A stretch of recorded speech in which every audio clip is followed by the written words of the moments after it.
Mike, per the instructions. Um, Courtney, could you please call the roll? Yes. Ms. Avila Farias? Absent. Ms. Cabildo? Present. Chair Cervantes? Present. Secretary Moss? Present. Ms. Limon? Present. Mr. Balmer for Treasurer Ma? Present. Mr. Prince? Here. Mr. Russell? Mr. Russell's absent. Mr. Fiegels? Here. Ms. Sotelo? Ms. Sotelo absent. Director Velasquez? Present. Dr. White? Present. Mr. Williams? Mr. Williams is absent. Director Acefa? Director Acefa is absent. And Mr. Stevenshaw? Mr. Stevenshaw is absent. And Ms. Tina Johnson Hall? Here. Thank you. Chair Cervantes, we do have a quorum. Thank you very much. Moving on to the second item on the agenda, which is the approval of the meeting minutes from the March 21st meeting. The minutes are in the package. I'm sure everyone has reviewed them. Are there any comments or corrections on the minutes that individuals might have? Don't see any. I'd like to entertain a motion in a second to approve the minutes, please. Move to approve. Thank you, Director Velasquez. Second. And Dr. White, thank you. So the motion's been made and seconded to approve the minutes, and per our protocol, we will deem them approved without a vote. Thank you both very much. Third item, just a few things I'd like to put out to the group. The Executive Evaluation Committee, or the EEC, met before the meeting. We have a couple of recommendations on resolutions that we'll make to you probably after the lunch break. So we'll hold that in abeyance for now, but I do appreciate Dr. White for pinch hitting on that, and Secretary Moss for doing it, the meeting in motion, as it were. And we've got a full agenda. We may go till 4 o'clock in the afternoon. There will be a lunch break. So there are some places identified nearby where we can convene. The key is not to talk business during lunch, because we don't have it's not an official meeting, but please enjoy the food. And the last thing I'd like to say is that, so this is a sort of a follow-on to that March meeting and workshop, and we'll be picking up certain threads of that workshop in the items we'll be talking about today.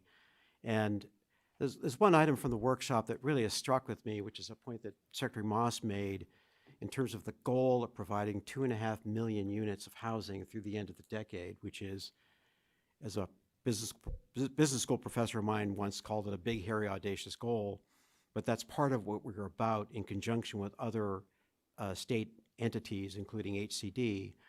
But that is sort of a North Star to me in terms of what the governor's objective is, to provide safe, decent, affordable housing for Californians. And I think that's just something to keep in mind as something we work towards and we'll be discussing in today's session. So the strategic plan, the budget, all that is really our contribution to that larger effort. And so I just want to sort of put that out there, because I thought Secretary Moss framed it really well in our last session.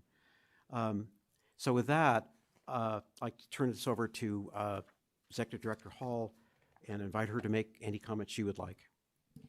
Thank you, Chair Cervantes. We have another packed agenda, so I will jump right into my comments. Some of you may already have heard, but for those of you who have not, our amazing Director of Multifamily Programs, Kate Ferguson, will be leaving us next month. I am personally a little sad because I have known Kate for in excess of 20 years. I've worked with her at various places throughout that career, and so I will personally miss her for reasons above and beyond the great work that she's done. She's been an incredible steward of our multifamily division since 2019, during which time we have seen an incredible growth in production.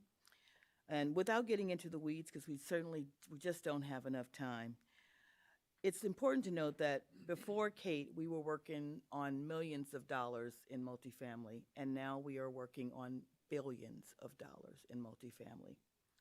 Her work has been significant. The team that she has managed has worked incredibly well. She's created USRMs and credit policies. The list goes on and on. and we will absolutely, truly miss her knowledge of the industry. And as I mentioned on a personal level, I will miss her friendship. I will miss the walking over to her desk calls, but I still got her on Zoom, and I got her number in Colorado, where she will be now living and working from. So the director of multifamily programs for a large state like HFAs, as you might, large state HFA like ours, it will take us some time to get the right person, but that's exactly what we're poised to do. We've already begun an exhaustive nationwide search for a new multifamily director, and I intend to update the board as needed with our progress on that. As for me, it's been a very busy month. It was my birthday this month. And with that, I went east for a couple of very informative and rewarding events, and I'll share with you what I learned. First, I was at the National Housing Conference Award ceremony and the National Advisory Council meeting in D.C. I was so proud to see our old friend and former director, Tia Boatman-Patterson, receive the Housing Visionary Award from NHC, and it was well deserved. The National Advisory Council meeting was my first since being nominated to that council, and I'm a part of the inaugural team of folks that are HFA executive directors who have been invited to share our lens on what the affordable housing community is experiencing. So I'm very thankful to be selected as for that role, representing not only CalHFA, but other HFAs as well. They are a national gathering of thought leaders. They examine current issues. Our own Norena Limon has been very active in her role as a board member and also just as a friend of the affordable housing community. And I was just excited to be, and honored to be a part of the conversations. They were incredible, and so glad that we now have a seat at the table. A few days later, those important and highly informed conversations continued at the NCHSA Housing Credit Connect Conference, which I attended along with CalHFA's Director of Financing, Erwin Tam, and our Deputy Director of Multifamily Programs, Shante Spears. There were so many big topics covered there, but I think the one that was the biggest takeaway was really how much of an impact insurance is having across the country as it relates to both multifamily affordable housing development and single-family home buyers. And I'm sure some of us have actually seen our bills elevate in ways, but you can only imagine how that impacts first-time home buyers, new generation home buyers, all of which we here in California have made a priority. So we're watching that closely, and I'm sure there will be more discussions on the immediate horizon for us. And I'm actually really quite grateful that our own California Governor Newsom has made it a priority, as you may have noted in his press release back in May. So more to come on that. And now, just a quick update on the California Dream for All Shared Appreciation Program. CalHFA received about 18,000 applications, and we are getting close to completing our audit and selection process. We expect to send out notifications in the next few weeks to 1,700 first-generation Californians who will receive vouchers, and they will have about 90 days to shop for a home. These home buyers will be selected at random, but with consideration of geographic equity. Additionally, I am thrilled to announce that CalHFA has been certified, once again, as a great place to work for the third consecutive year.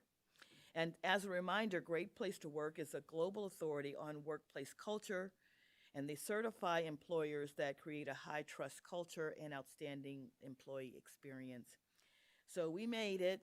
We are in 6% over our last results, which actually means that we've already achieved one of our strategic goals because we were shooting for a 5% increase. So well done, team. And then coming up, and speaking of our strategic plan, we have a lot of important items coming up today. starting with the progress report on CalHFA's operating budget for the fiscal year and an update on the strategic plan. In later items, we will propose the fiscal year 24-25 operating budget and present next year's business plan, which is a set of initiatives that support the 3-year strategic plan that we talked about earlier this year. We have also included an item summarizing the March Board workshop and how we have incorporated some of those ideas into next year's business plan, and we'll have an opportunity to revisit that at today's meeting as well.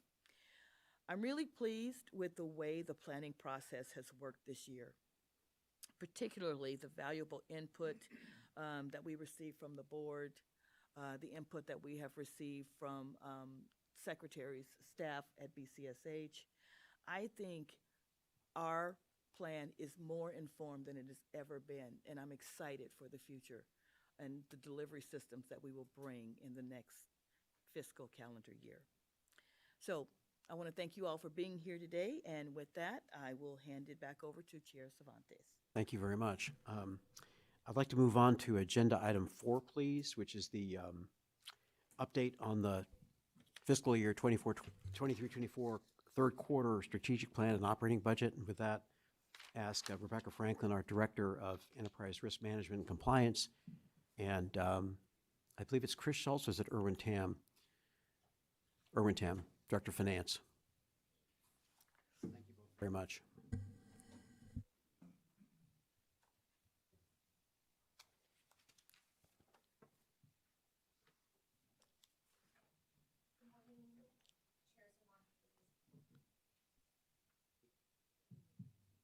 Is there a button to push there? We have technical assistance on the way.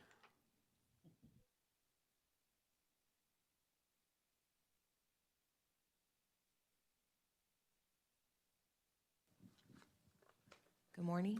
Oh, so much better. Okay. Good morning, Chair Cervantes and members of the board. My name is Rebecca Franklin. I'm the Director of Enterprise Risk Management and Compliance for CalHFA. I have Erwin Tam with me, the Director of Financing, and we're here to present the third quarter update on our strategic plan.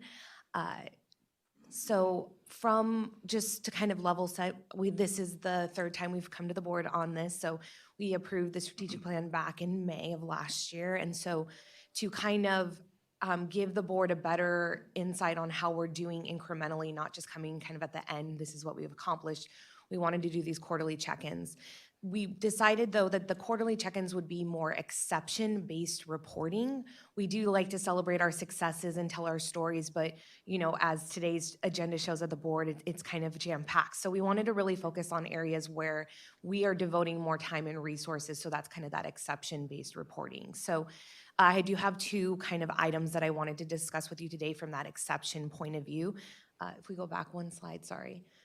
The first is on our goal lending impact, and that is around the unit count that we had proposed to the board. So just as a reminder, the overall measures are kind of, you know, telling the board whether we've reached that higher level goal. And so we break it down into our 2 main programs, and then each program has a subset in those measures. And so while all the measures are green for multifamily, talking about conduit issuance as well as volume, and those are in dollar amounts, the unit count is showing red. So in this quarter, so we wanted to make sure that if we go to the next slide, it kind of, in your packet, there was the exception report that we have filed. So we are forecasting to not be able to meet the mark at the end of the year. We'll be a red as well on the unit count for this. When we kind of took a step back and looked at a root cause analysis under the guidance of Director Johnson Hall, we looked at it kind of, there were 2 deals that kind of had fallen out of the pipeline that caused that. So we're gonna fall short on producing the number of units for Californians. I do wanna note that the 2 deals that fell out are still being done. They're just not being done through CalHFA financing. So from a business position, we are bringing in the revenue and the volume numbers we want to do, and we're showing that growth that the board has set forth, that 5% growth, but the units are not being funded by CalHFA. So Californians still get to receive the benefit, we're just not funding them. As far as the root cause as well, Ms. Johnson Hall has kind of not put our feet to the fire, but said, how can we, look at this differently? How can we make sure that we're hitting our mark? Because the units are important. It's the impact we're giving to the state. So a kind of two things have fallen out of that, which I will go into more detail about how we can maximize the reuse of recycled bonds. One of the deals was a recycled bonds issuance, as well as looking at increasing the agility and flexibility of our program. So right now with the MIP program, and I know Ms. Ferguson's going to go into a lot more detail about MIP later on in the meeting, but we don't necessarily have a queue or a standby list or, waiting. We do score and we do move forward. And so while MIP is, I'm oversimplifying it because it is complex because we work with different schedules of different, entities with debt allocation and tax credit allocation. We do want to look at our programs and see where we can interject flexibility. If one deal is not working out for us, how can we bring someone up to the plate and kind of continue the work that we're doing? In addition to the other initiatives you'll see later on in the day about looking at what products we're offering and diversifying, we also want to build flexibility into our programs themselves. So that's kind of that one exception that we are reporting red on the unit count. It's, going on to the next two slides, fund sustainability is all green, so I'm just gonna say yay, that's great. And as well as our trusted advisor, next quarter we'll have even better news, more check boxes on our goal 4, which is the last slide, which that middle Q1, Q4 will have a check because our Great Place to Work survey was such a positive result on, how our staff who, is the people that really make us successful are feeling about coming to work here. So going on to the next slide. So the other exception that I wanted to spend a few moments on is at the objective level. So the way we measure the objectives is looking at the statuses of all the underlying initiatives and saying, are we on track to execute those initiatives? And we do have one that we are not necessarily not going to meet, but we're at a at risk. And if we go to the next slide, that is the other exception report that was in your packet. And that's around the promotion and usage of recycled bonds in kind of our financing of multifamily properties. We, again, Ms. Johnson Hall said, what can we do better? How can we flip the script? How can we think out of the box? Recycled bonds is a great resource to the state. So what the staff has kind of done and proposed is that to be more proactive about getting what recycled bonds are available to bankers. So kind of a professional marketing campaign. Mr. Tam's actually executing it, so it's kind of funny that I get to talk about what he has to do now. So I'll make it sound really robust and hard. Recycle bonds, it's a strict timeline. There's only so much available, but when these bankers are, putting together these tranches or these kind of stacks of how they're going to fund these different developments, we want those recycled bonds, how much is available, when is it available, right in the forefront of their mind, that this is the resource they want to be tapping in.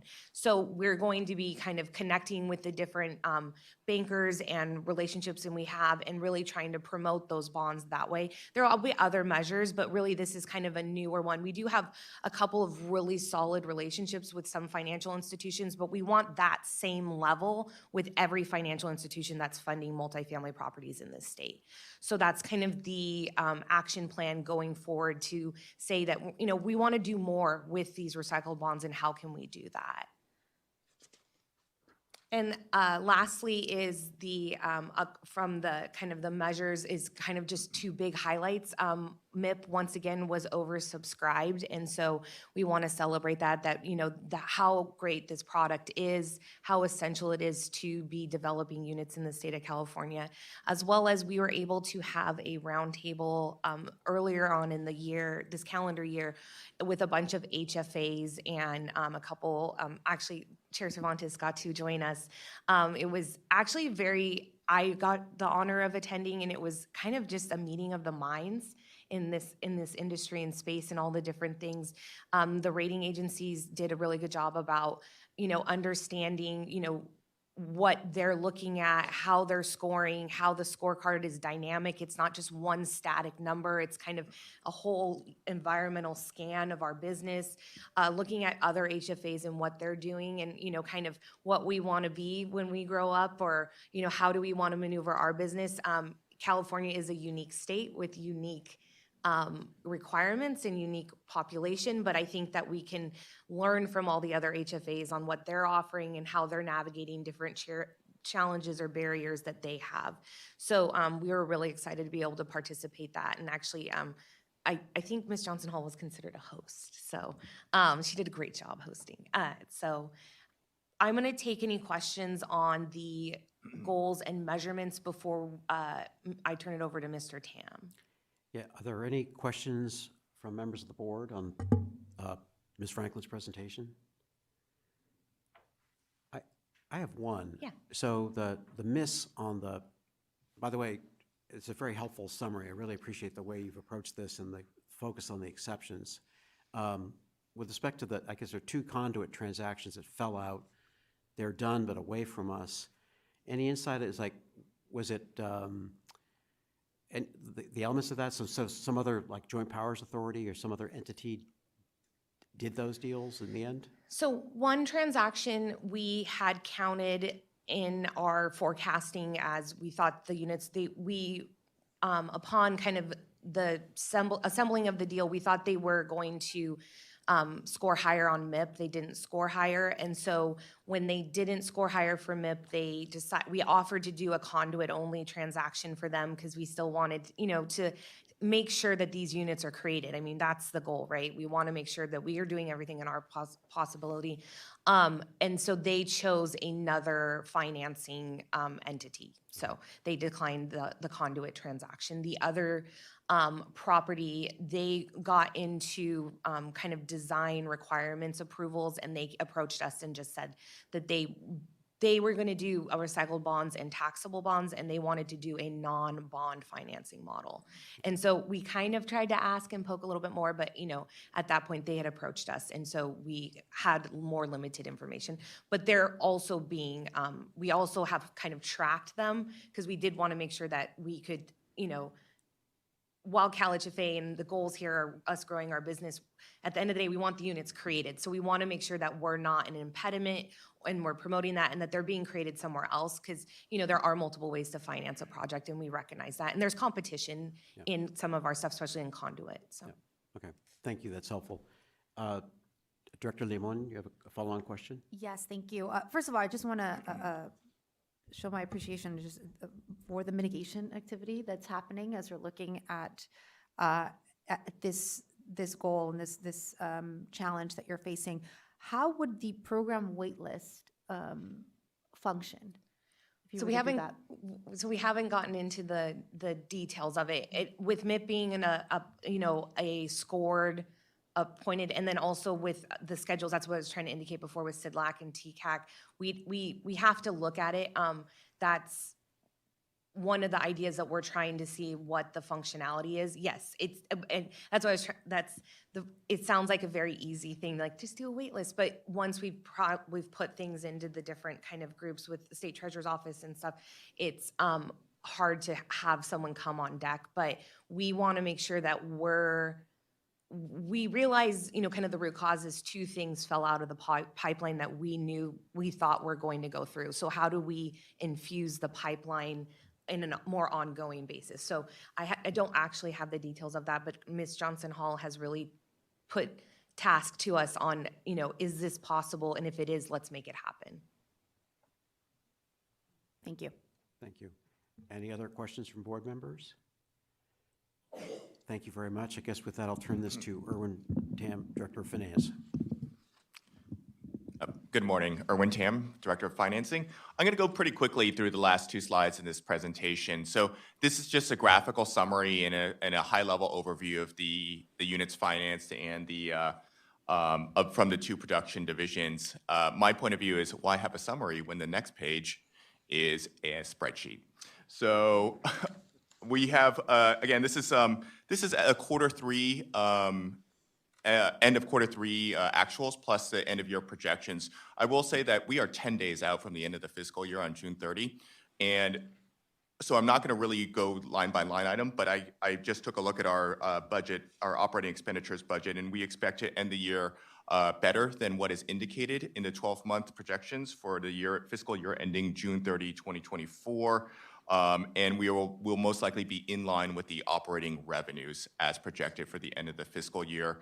We'll be back to you probably in the board's September meeting with the, just due to the close of the fiscal year, with the final end of year numbers.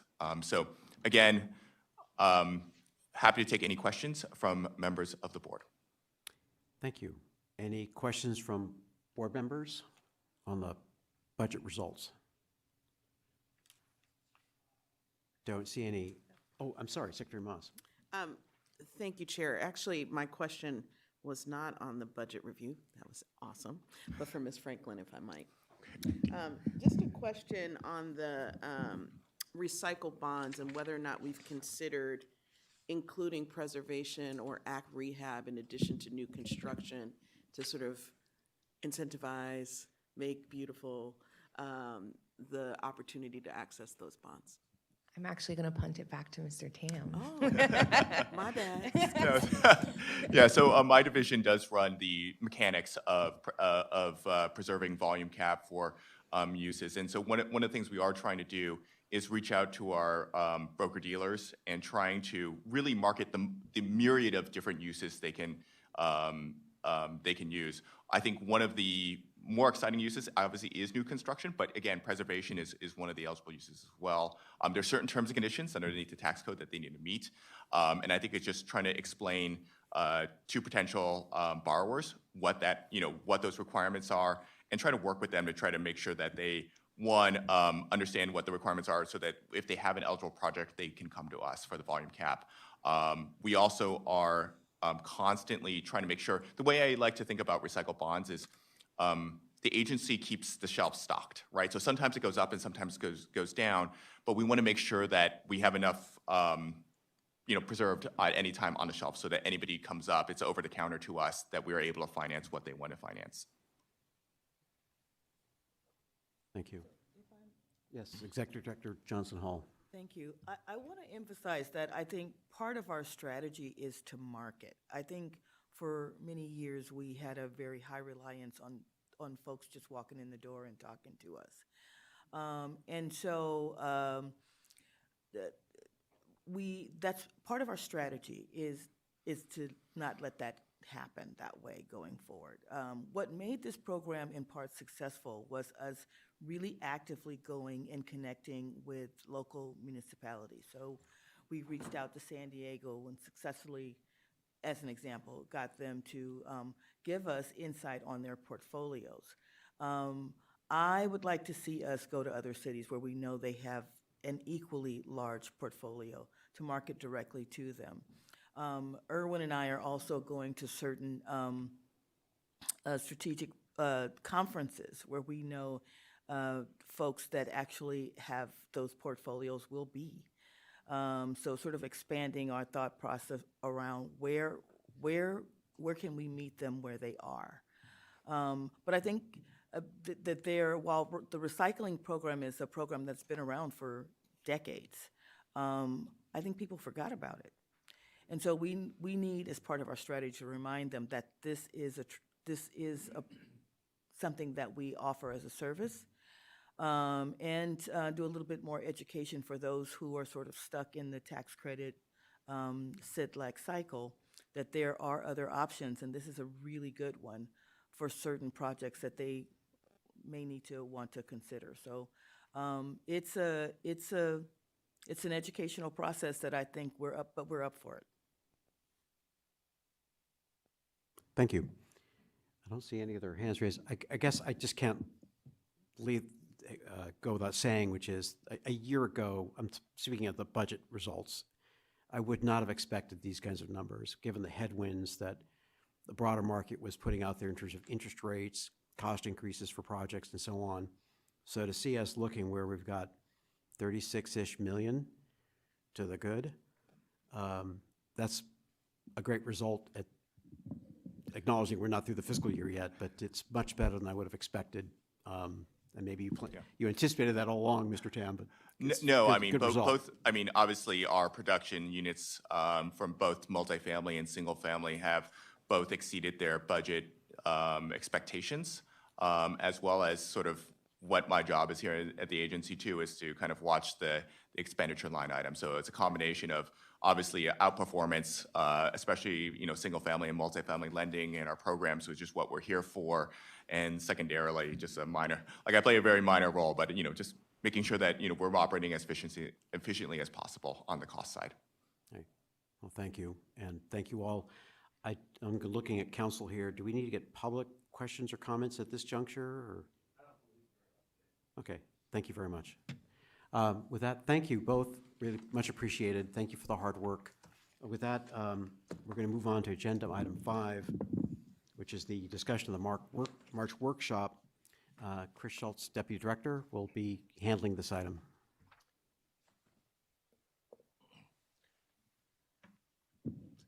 Thank you, Chair Cervantes. Chris Schultz, Chief Deputy Director here at CalHFA. In March, the board held a workshop, and we heard presentations from Executive Director Johnson Hall, James Hacker, and Miles White from the Governor's Office about how CalHFA fits into the administration's housing initiatives and priorities, and also from Barclays and Oric about CalHFA's role in the capital markets, the importance of our strong credit rating, and how the attributes of this housing finance agency compare to leading HFAs across the country. Following the presentation, the board held a facilitated roundtable regarding the challenges and opportunities facing CalHFA. I personally thought this was great. I've served on other state boards, and I serve on a local Parks Commission board, and the opportunity to have kind of a roundtable discussion with my colleagues about the future of the organization doesn't come around very often. So I thought that was a really productive conversation. I hope you did too. Item 5, attachment A in the board binder, transcribes the wall-sized poster boards from that meeting. And we've incorporated 4 of these ideas into the proposed 24-25 strategic business plan that'll be presented as agenda item 6.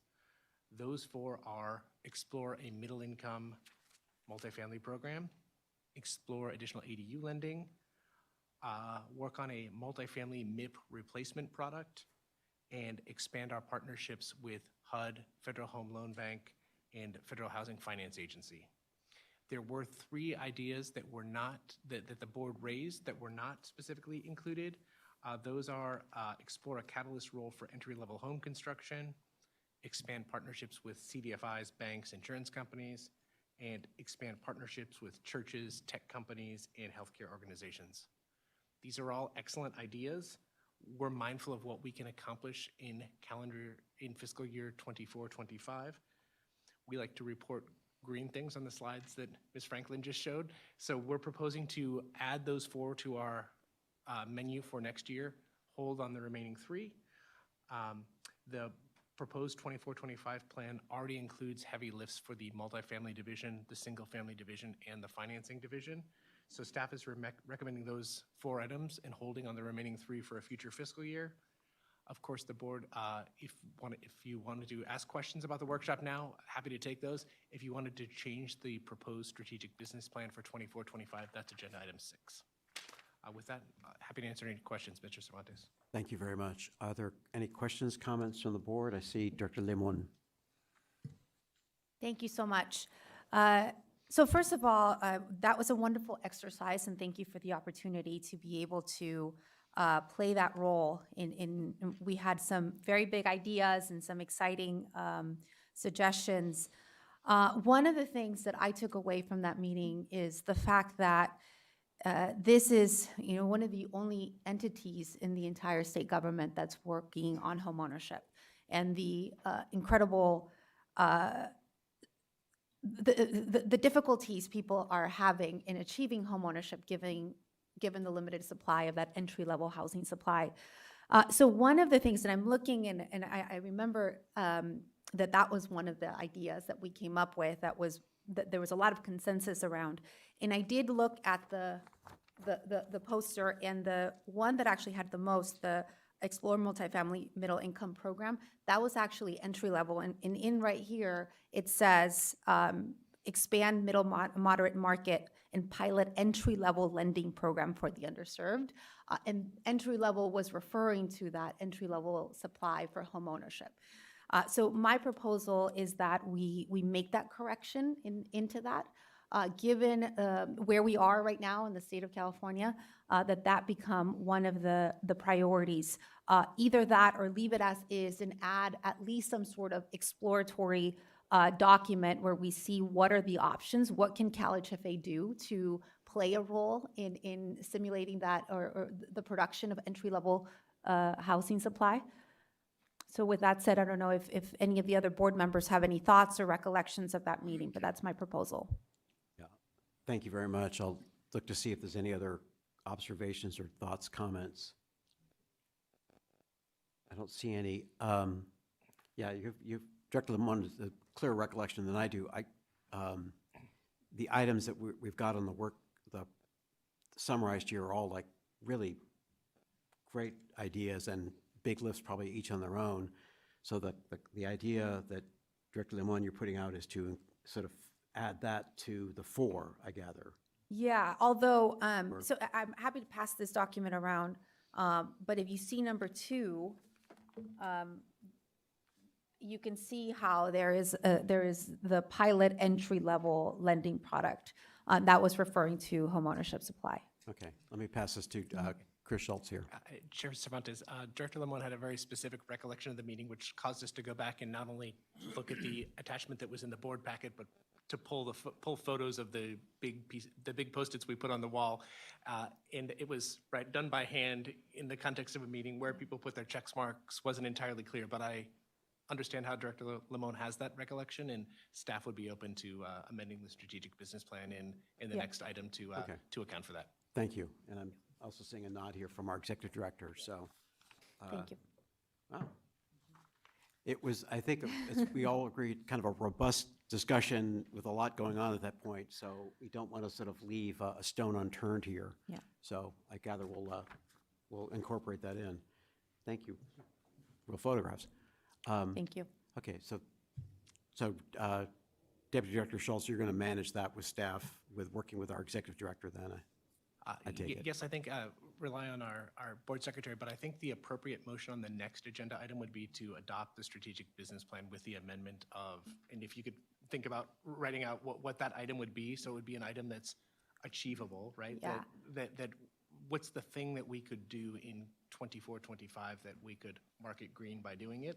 And so it would be to approve the staff proposal with an amendment, a specific amendment, and that would be the next agenda item. Yeah, I mean, one of the things that I propose is at least some sort of exploratory document of what CalHFA can do, either a pilot or what are some lending products that could be used for entry-level homeownership supply.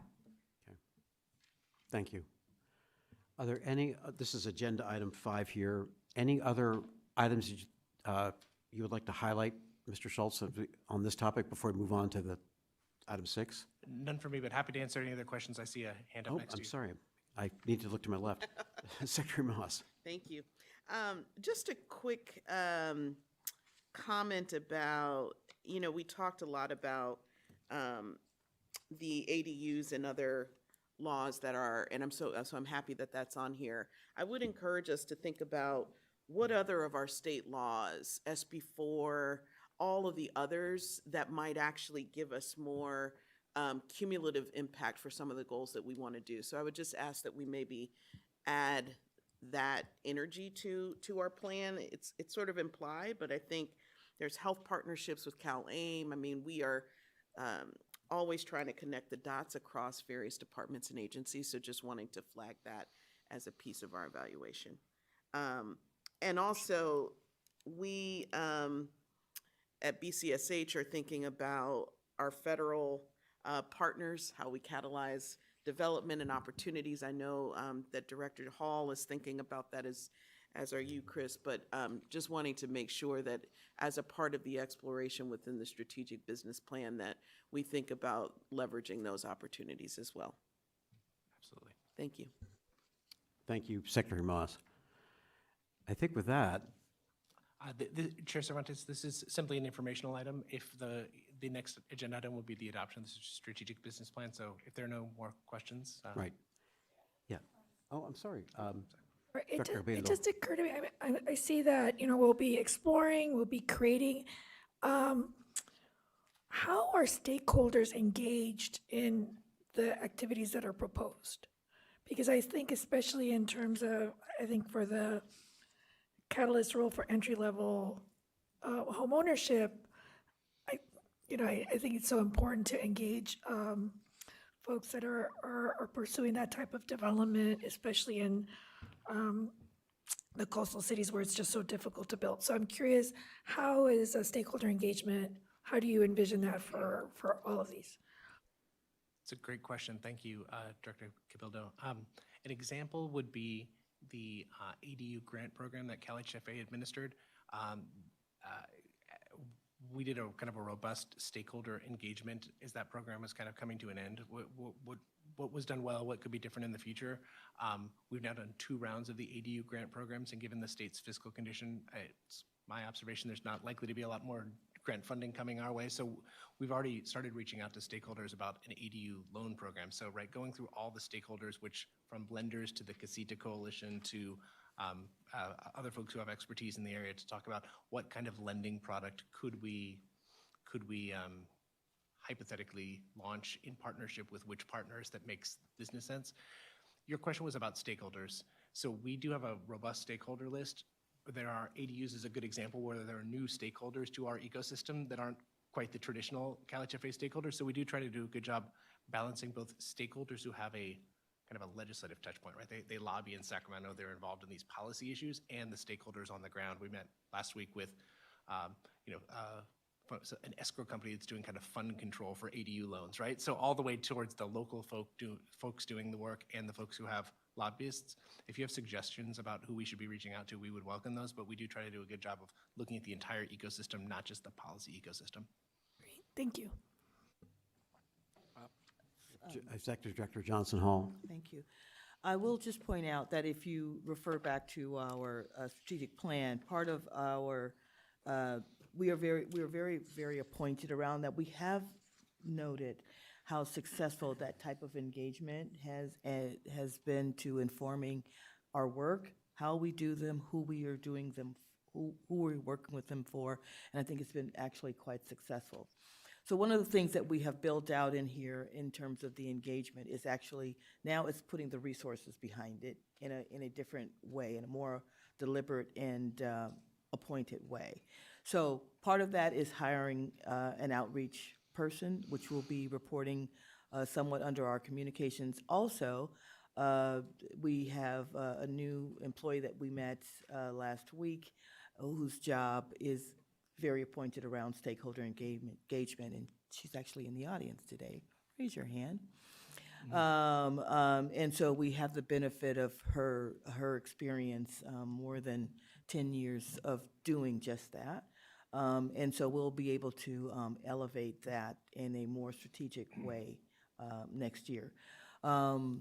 We also, I've also personally invited anyone who wants to help us in that deliverable to step forward. As I mentioned, it's been successful, but more than that, I think it's required. And I think that's what I'm hearing from Director Cabildo, to ensure that we don't build something or make something that doesn't do what we need it to do. So thank you, Director Cabildo, for your words. Thank you all. Director Velasquez. Thank you, Chair. Would you mind pulling up the 4 added initiatives? Yeah. Those are great. I appreciate you thinking about how to catalog the conversation and actually put them in the form of initiatives or projects that will enhance the strategic plan. I'm gonna piggyback on what the Secretary Moss said about thinking about coordination, integration of other policy areas where, the legislature has done a lot to incentivize more production preservation, and we in the administration have to think creatively about how to take those mandates and do something with them in a way that we assist in the executive branch to basically operationalize those mandates. And I think there are some here that are very important. For example, is the first the time that I see the involvement of CalHFA, like in writing in the strategic plan on our decarbonization efforts, which is a lot of what we've been talking with, our climate partners in the administration. HCD is very involved because we're in the Building Standards Commission, and so this is very important. And I want everybody to. I want to point everybody to the last item on Objective 3, which is explore the development of pre-construction loan products for infill and adaptive reuse development. It's something the administration, this governor has been talking a lot about. And one thing we hear from the secretary is, these are lean times budget-wise, but it also gives us an opportunity to think about, because all of this is cyclical, when things kind of ramp up again. So are we going to be ready to execute on programs that we're using this time to think about how to do it? I mean, we don't have the money, but eventually there will be money again. So how prepare ourselves for that? I think it's super important, and I just wanna thank the staff for that foresight of thinking ahead. And I think item 2 and item 4 on the Objective 3 are very important. 2 of them as well, the involvement in the secondary market of ADUs. There are other things, right, that can be added. Like we're working together with CalHFA on a couple of bills, one that has to do with monitoring of assets, another has to do with the one application for all financing, further the integration of the affordable housing financing delivery system. So I think this strategic plan reflects that CalHFA is going to be thinking about, and I mean, we could be adding much more, but I think it's good enough that we're thinking this year strategically about when better times budget-wise come back, we're ready to put in motion programs that we don't have right now, but we can think about implementing later. Thank you, Director Velasquez. I don't see any other hands raised. I think we can move to item 6, where we can pick up some of the threads from the comments on this item 5, where we'll have Rebecca Franklin, our Director of Enterprise Risk Management, and Chris Schultz, Chief Deputy Director, talk through the upcoming fiscal 24-25 business plan. And there's a resolution that's attached to that, which I do want to make sure we don't forget. So please, why don't you walk us through this item? I think we're still morning, so good morning again. I'm Rebecca Franklin, Director of Enterprise Risk Management and Compliance for CalHFA. I do have Chief Deputy Director Schultz and the Director of Financing, Mr. Tam, with me as well. You can ask them the hard questions. So just to kind of level set, in your packet, you have a copy of our strategic plan, and there's these bright blue boxes around the initiatives. So the resolution we are bringing for you today to approve is the initiatives which we consider our business plan, our annual business plan. As a reminder, we approved the strategic plan last year, and that runs till 2026. Kind of recapping how we got here today, I'm not going to spend a lot of time because we just kind of had a discussion about it. So going to the next slide, just trying to center ourselves around kind of the process that we go into. We talk about the mission, the vision. We engage in business planning at the executive level within CalHFA. We hold workshops with the board. We get your feedback. And then once we've kind of have a proposed set of initiatives, what we want to do, we actually build our operating budget around that. And so Mr. Tam will be presenting that after this presentation. Just a good Zen moment to center ourselves, our vision here. All Californians living in homes that they can afford. Our mission, investing in diverse communities with financing programs that help more Californians have a place to call home. I just like to kind of have a Zen moment for that on why we're here, what we're all striving to do at the end of the day. If we go to the next slide, 90% of you were here with us last year, but just for the people who weren't, we approved that strategic plan. It's kind of a shift. We used to do an annual, and really the necessity around it is in order to achieve great stretch goals, we need a little time. We need to be planning. We need to be forecasting out. And so kind of that's what the activity around the strategic goals and those objectives are, is that 3 years out from now, where do we want to be? And we need to kind of be able to forecast that forward and not necessarily just be planning year to year. I know dynamics change in the market and et cetera, but we really do want to set goals forward and be able to work towards those goals in a long-term fashion. And so that's the point of creating that plan. Again, the bright blue boxes, it might be easier to look at that document. The slides are kind of condensed versions of that, is the annual plan, the initiatives. And so we've kind of introduced that model. We're doing the quarterly reports, but we're here today to talk about that initiatives. And the next slide, I don't, for the record, have any lemon bars, even though I like to rub it into Mr. Tam's face as much as I can that I won and he didn't. But if I were, in the strategic planning goal, if I wanted to be CalHFA's top chef, I swear we said we had to be the judges. I remember that happening, so I think there would be a rematch, a new lemon bar. yes. Sorry, I do rematch. Yeah, I mean, we're still talking about it a year later. It continued when Mr. Schultz started. That was his first onboarding activity, was to acknowledge I was the better lemon bar champion. So, but as an example, if my strategic goal would be to be CalHFA's top chef, I can't do that in a month, in a day. It's going to take some time and investment. But in order to be a chef, I have to master multiple parts of the meal. I can't just make good drinks, even though that might help my other scores. I have to be able to do entrees and desserts and et cetera. So that's why there's multiple objectives. Each objective would be a part of the meal, right? Mastering those.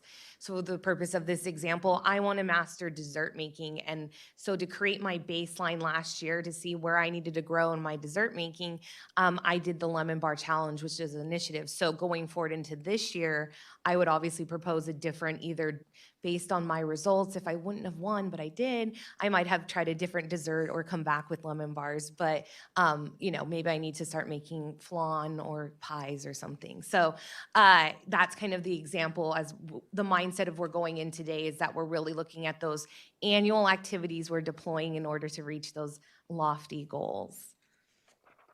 And just a sidebar, Mr. Tam actually competes in the state fair for dessert making and wins actual blue ribbon. So that's the joke.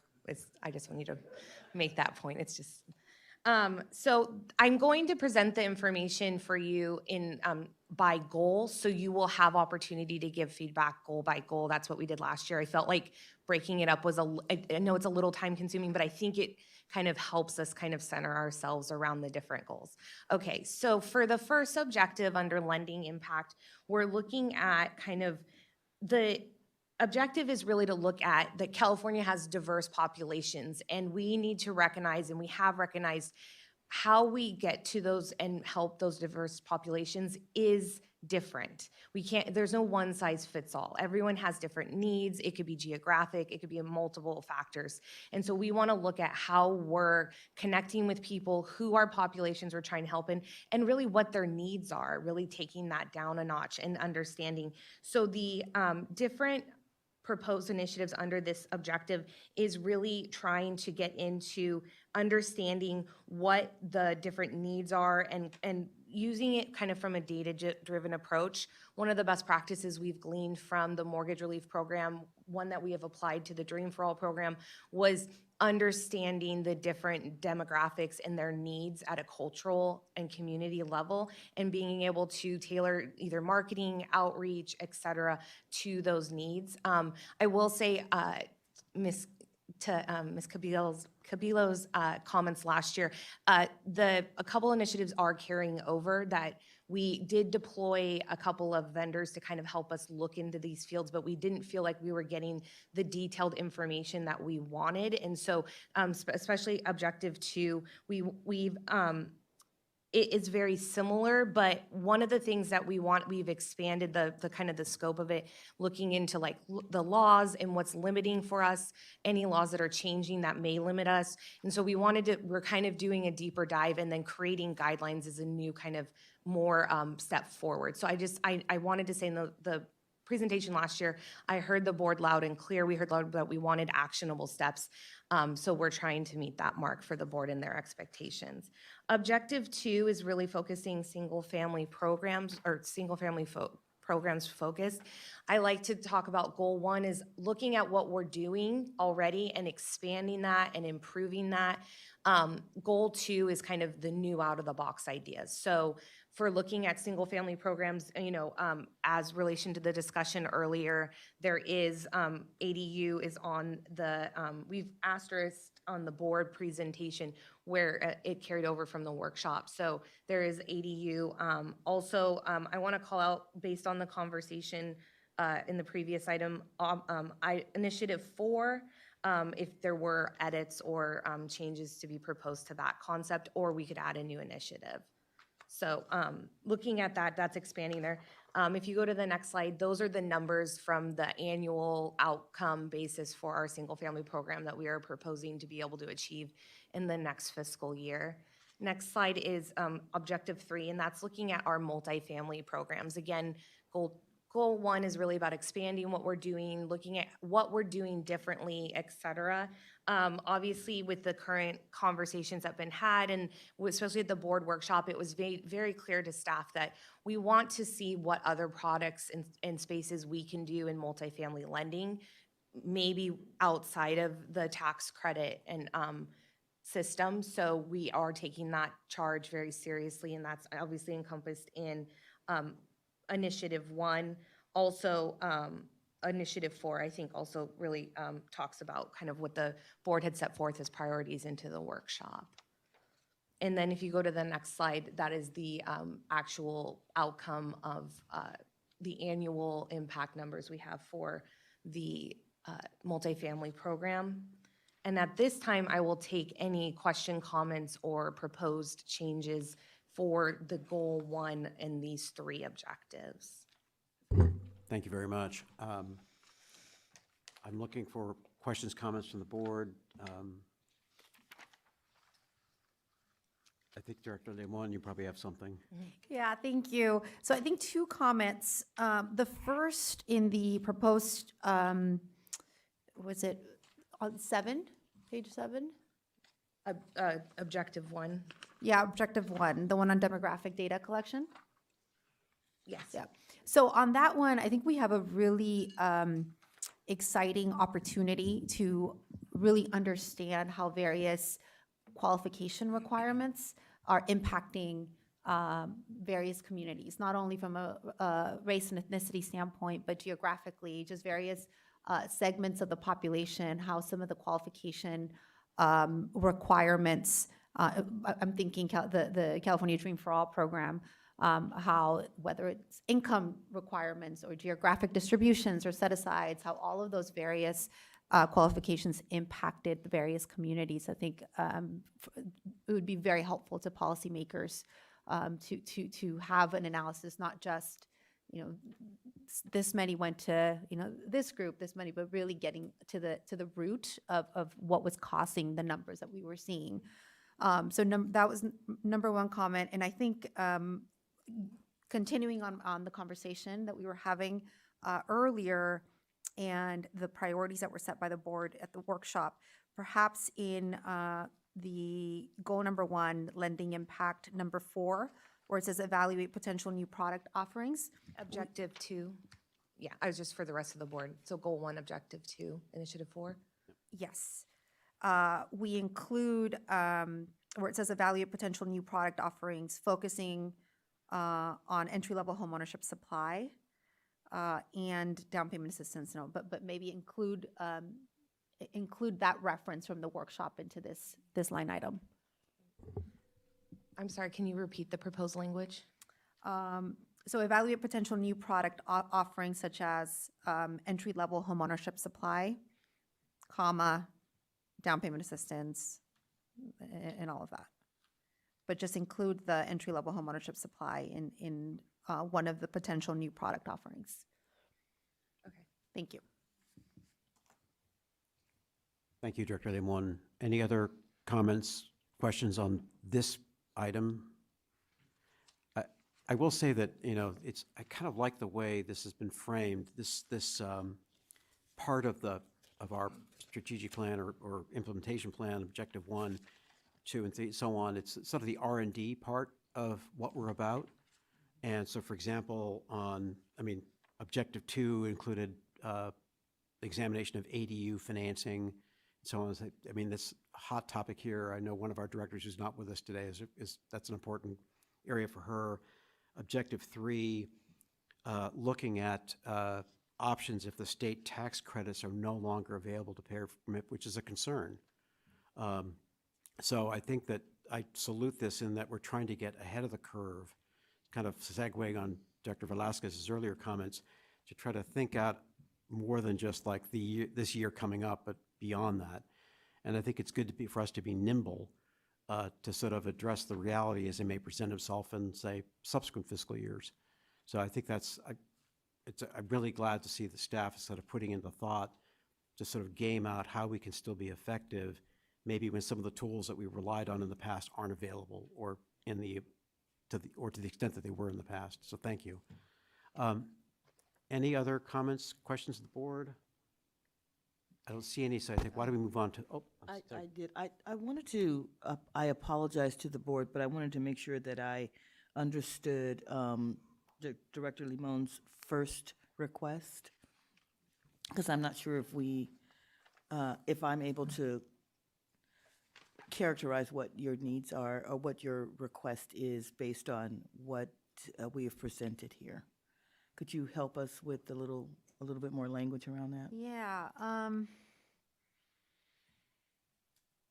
And how various policy changes to programs impact these demographics or subgroups, something along those lines.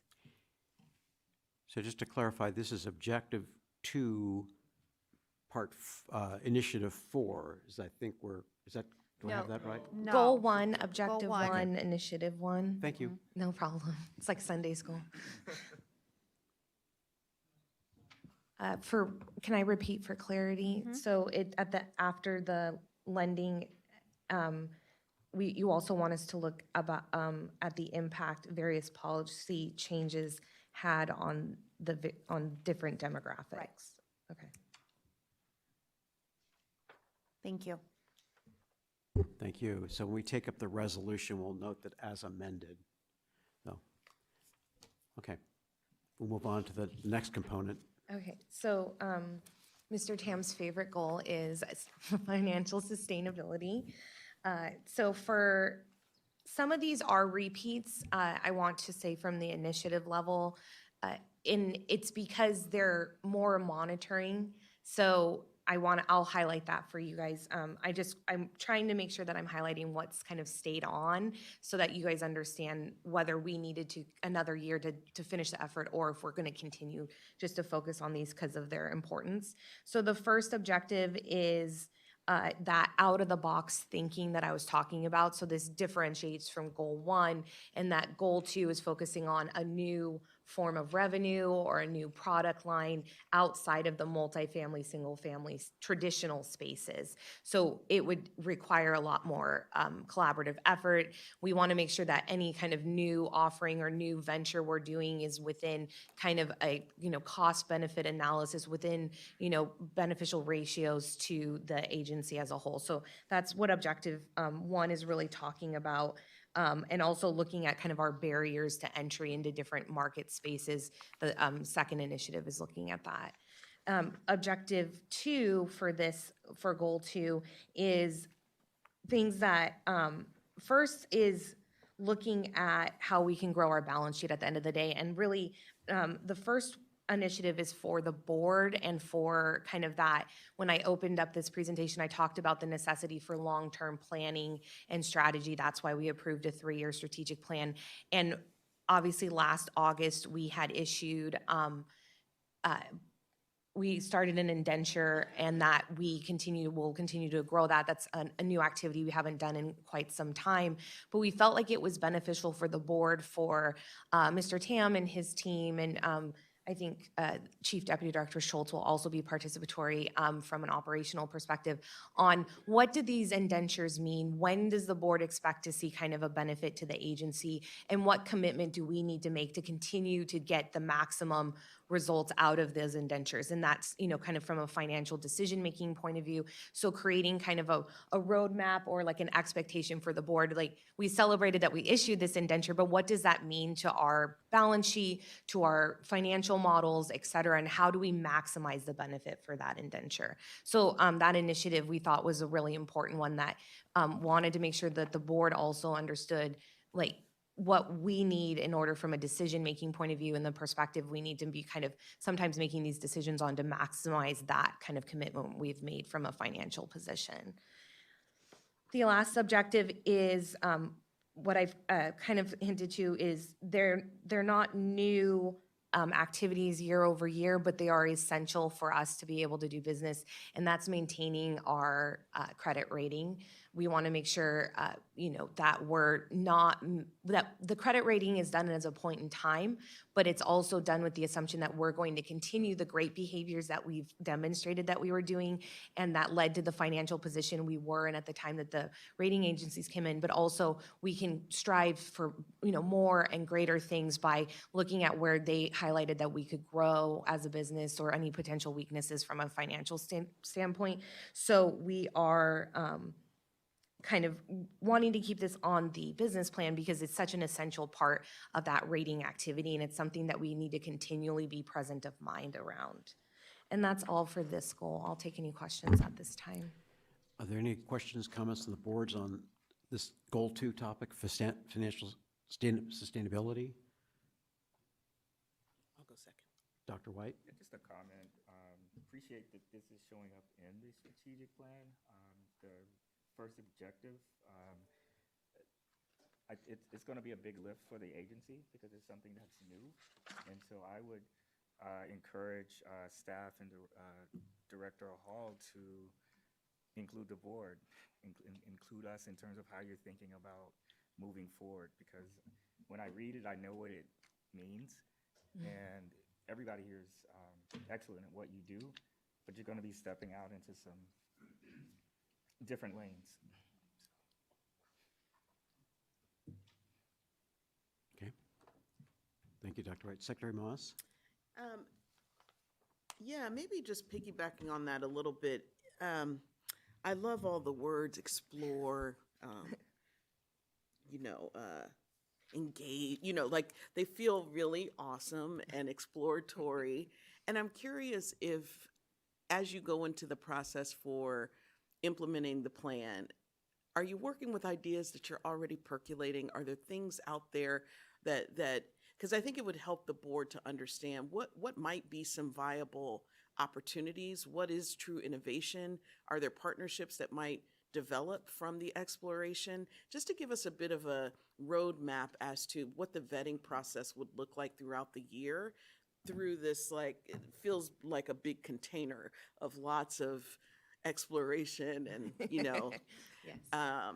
such activities. But I'd love to get a little bit more specific.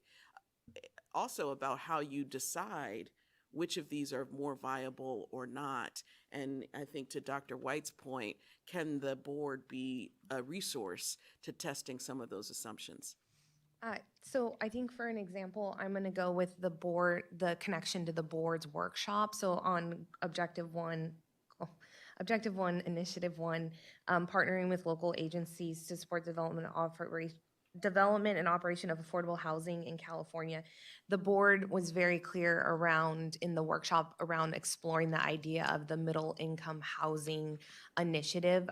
That's something that we've worked very closely with our partners at agency, as well as the governor's office, as well as kind of connecting with different stakeholders to be able to explore that idea. So, I mean, that idea is the perfect example for something that's on the table. As far as the board's input and commitment on that, any new program that I'm gonna talk in his lane a little bit for a minute. Any new large effort or program that CalHFA is going to take on, we would want to bring that to the board as a package of, this is what we're trying to do. This is the end result, meaning if it's, a monetary benefit, if it's a mission-based benefit. And then we would also need to come to the board from a resource perspective. And we want to package things a little bit differently than we have in the past, where maybe we kind of came in these blanketed, we just need X at the end of the year, but we want to be more transparent with the board of, we're investing in this new activity, and this is kind of what we would need to do that, to execute that. There's some initiatives under the single family program in Goal 1. I would say that if we wanted to truly execute this new product or something, we would need resource support, whether it be, more staffing, more time. Also if you go into the other goals, we really are trying to take a community-based, collaborative, stakeholder element and put that and invest that into all of our programming. Kelly Madsen, who's she's actually the deputy director who reports under me, is kind of half charged with looking at new initiatives, but infusing kind of this diverse stakeholder perspective. CalHFA recognizes, while we are an independent from a financial perspective, as far as impact and policy, we work in a continuum of housing, and that takes the collaboration of so many different entities to be able to execute that. So long story long, I think we would invest in the stakeholders, work with our partners at agency extremely close to be able to identify. Sometimes, we are working with agency and they'll say, have you talked to X? And never thought of that. So, really making sure that we're not only talking to stakeholders, but trying to get everybody in the room, working with our partners at HCD when appropriate, et cetera. And then we would be bringing these items to the board as kind of a holistic program. That makes sense. I guess what I'm saying is the ideation of the ideas, utilizing the expertise, not just within your, internal and external stakeholder groups, but also at the board. Because I think that's when, we're going to get the big package, I get. But I think that there's innovations and opportunities out there that just could be as fruitful as possible. So, thank you. Thanks. Thank you. Director Prince. Yeah, it's not lost on me that mine does not turn on. I know you guys are trying to.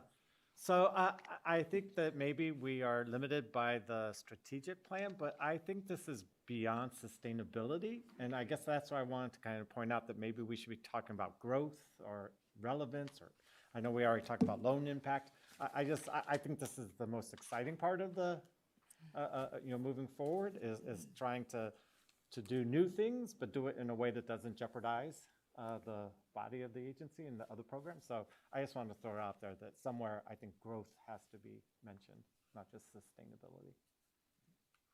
Okay. I think of sustainability as maintain or not deplete resources, right? And I think that this is more. Thank you, Director Prince. And I'll be there with Secretary Moss when you're going to do the ideation. Thank you, Chair. Thank you, Director Prince. And I just want for clarification.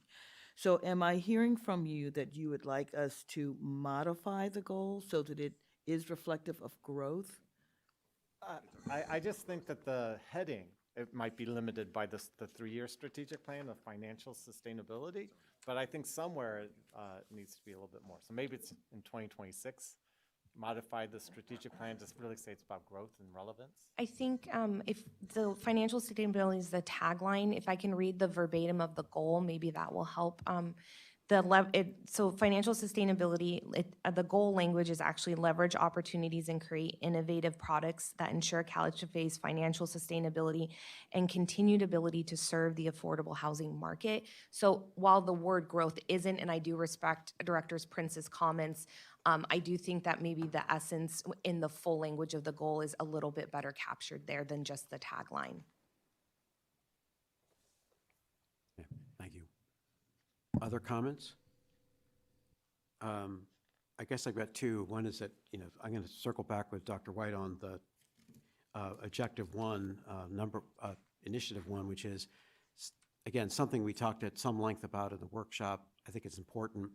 I know there's been some thinking on that topic with staff and, bringing it back to the board to really sort of drill into that, because it's a new area involving partnerships with other entities. I think could be really fruitful, not just for CalHFA, but again, for that broader mission, trying to reach that North Star of 2.5 million units in the state of California. So I think that's something that I look forward to, hopefully sooner than later, in this effort. The second is on objective 2, number 1. One of the takeaways I had from that workshop that we co-hosted along with others with some of our partner HFAs across the country was the power of these indentures to sort of build balance sheet and to sort of build resources. And we're sort of a laggard in that game compared to, say, Massachusetts, New York, and other states. But as you add to those indentures, there's real impact there. It's a long game. So I do appreciate that that's something that's included here, because not in the next year or two we'll see something, but maybe you go 5 years out or more, it could really make a difference for what we can do. And again, our effort to sort of support the broader California effort to sort of provide more housing. So I'm glad that we're keeping that as part of the program here, and appreciate that. Any other items? Just Director Johnson Hall. Dr. White, Director Dr. White, how do we do that? Director White. I wanted to go back and revisit your comments, and I think others have spoke to it in some ways, about including the board. I want to nail that down a little bit. On other boards where I have participated, we have done that in many ways. One of which I am not suggesting, but just giving you an example, was because I do agree with you. This is big business here. This is big money business. And the way that we had managed that was through subcommittees. Not volunteering anybody or not suggesting a recommendation, because that's not my role. But I want to put a little bit more bones to that discussion so that we know which direction you really want to go. Is that? So I would say, to get ahead of like that one objective, is to set up subcommittees around it, and do that sooner rather than later. And I'm happy to volunteer for, whatever subcommittee we set up. But I think that's the way to go about it. I don't know if you had other ideas, but that's definitely one way. It just gets us engaged quicker, easier.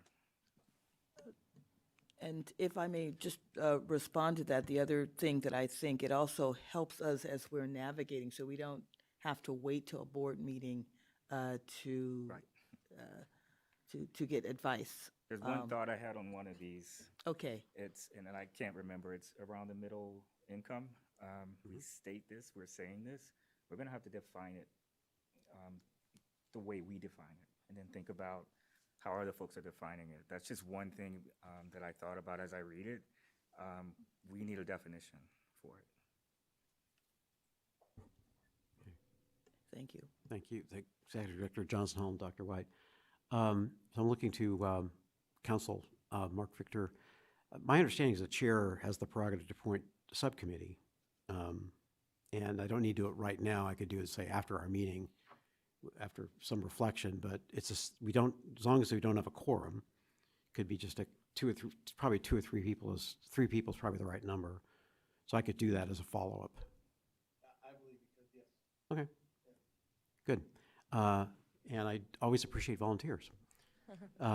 Great. Any other topic, questions on this topic? We can move on to the next one then, which would be number 3, trusted advisor. Yes, so goal 3, trusted advisor. We actually have done really well in this space, obviously by the quarterly dashboard. We want to kind of also the previous conversation around understanding the different needs of, or the different stakeholders. Do we have the right stakeholders to be asking questions? If we wanted to do a working group on this subject matter, would we be able to call, we're trying to hit all the, representation wise and making sure. And so really understanding our ecosystem and not only their needs, but also the different business partners.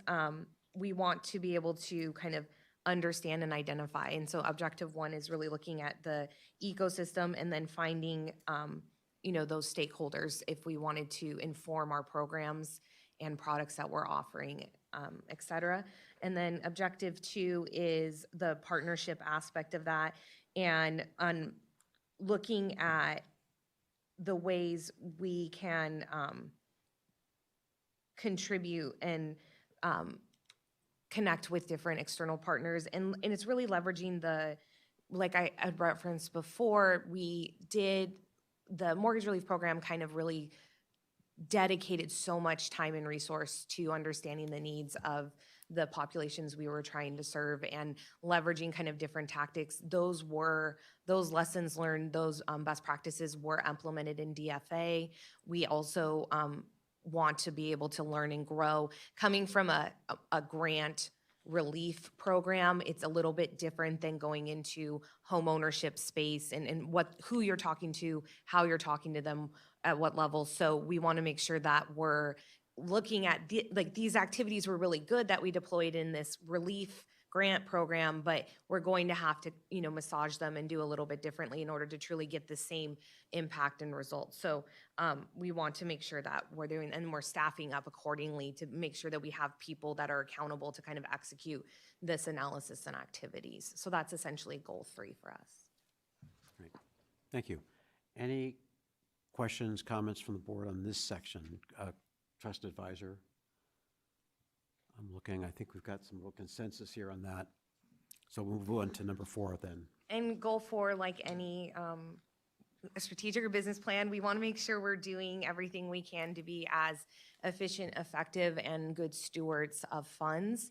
So the first objective is, I don't think I have to say this for this group, but, diversity, equity, accessibility, and inclusion practices are essential. They're essential for problem solving. They're essential for our employees to feel engaged and safe and wanting to come to work and think out of the box. And, they're doing the great work that they're doing and continuing. Also diversity in thought and in process. Also looking at, as we talked about in Trusted Advisor, we have diverse populations we're serving. We also have a diverse workforce. And so gleaning that information from them as we kind of move on and ensuring that our, practices are there. Also aligning ourselves to some of the goals the state has for contracting, et cetera. We wanted to make sure that we were, supportive and everything that we're doing along with the, priority and the policy of the administration. The next is, like Tim Collins says, the next objective, do you have the right people on the right bus and the right seats? So looking at, how are we attracting talent, ensuring the talent that we do attract stays there, and making sure that they're able to contribute, that they have the tools and whatnot that they need. And then the last is the retaining talent, sorry. So there's attracting talent, retaining talent, making sure that we're recognizing the great work that our team does. I get to sit here and talk about all the outcomes, but really it's a whole team of, 150 plus people working very diligently every day. That makes my job a little bit easier when I get to report all the outcomes to you. And then lastly, it's streamlining business processes and operational efficiencies. As we get into the later years of MIP, we need to make sure that we're expanding our business processes, especially in the asset management space, to account for those new portfolio items, et cetera. We want to make sure that we continue the great work we do in a risk-adverse compliant manner, because that's my actual job. So I'll throw that in there. And yeah, so that is the goal 1, and I will take any or goal 4, sorry, and I'll take any questions. That's our last goal. Great, thank you very much. Are there any questions or comments on goal 4? I don't think I see any hands. I really appreciate the effort, by the way, to line up on objective 1, our practice with the state's broader goals, the racial equity action plan, the emphasis to sort of like respect that we are in a diverse state with diverse staff and we need to operate accordingly. So I do appreciate that. Going to look around. I don't see any more comments on the goals.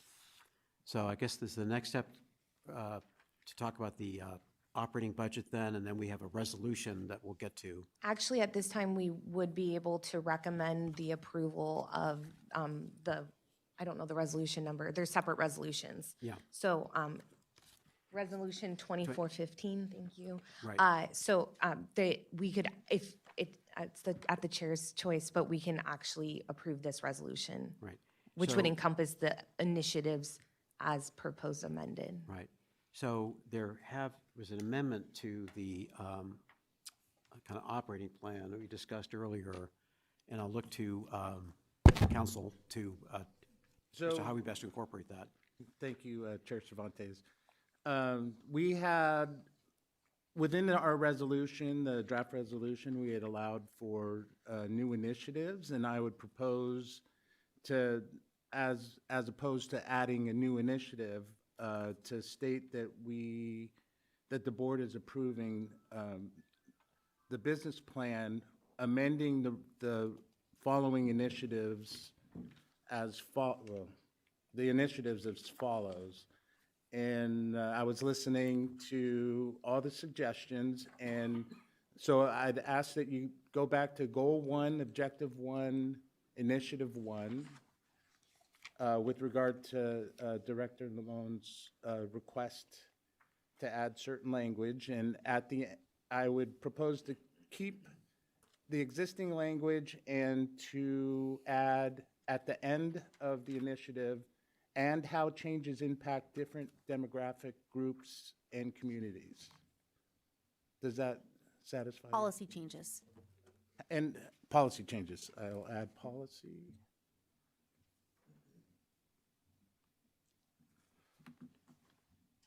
And then with regard to Objective 2, Initiative 4, I was trying to work in the language into the existing language, and I would propose after where it says manufactured home loans, comma, to add language that says to assist in increasing entry-level home ownership supply. No, because that suggests that it's manufactured housing, the strategy that we're utilizing, and I think the goal is to explore broader than that. So one of the way that I have it here, that I think it was suggested, was to add it after offerings. So evaluate potential new product So when I offerings. was reading it that way, I was worried that putting it in that way would limit it to the down payment assistance for the manufactured housing. That's why I put it in a different place. Or but deleting such as. Okay, so I will offerings. put it in after offerings and delete such as, and then down payment assistance will just be a second option. And then coordinating with HCD would be the third option. Okay, Does that make sense? yep. Okay. I think what we would want is a motion to approve Resolution 2415 as amended.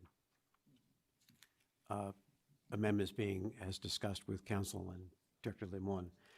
So is there a motion to approve Resolution 2415 as amended? I'd like to move approval of Resolution 2415 as amended. Thank you, Director Gavillo. Is there a second? Second? Director Limon, thank you very much. So with that, we have a motion made and seconded to approve Resolution 2415 as amended. Chair Cervantes, before we do that, could we go ahead and see if there are any public comments? Thank you so much. Of course. Don't want to leave that out. I really appreciate that. I should have done that before. I'll make a note. Are there any members of the public that would like to make a comment on the proposed operating plan and the motion on the floor? We'll entertain that right now.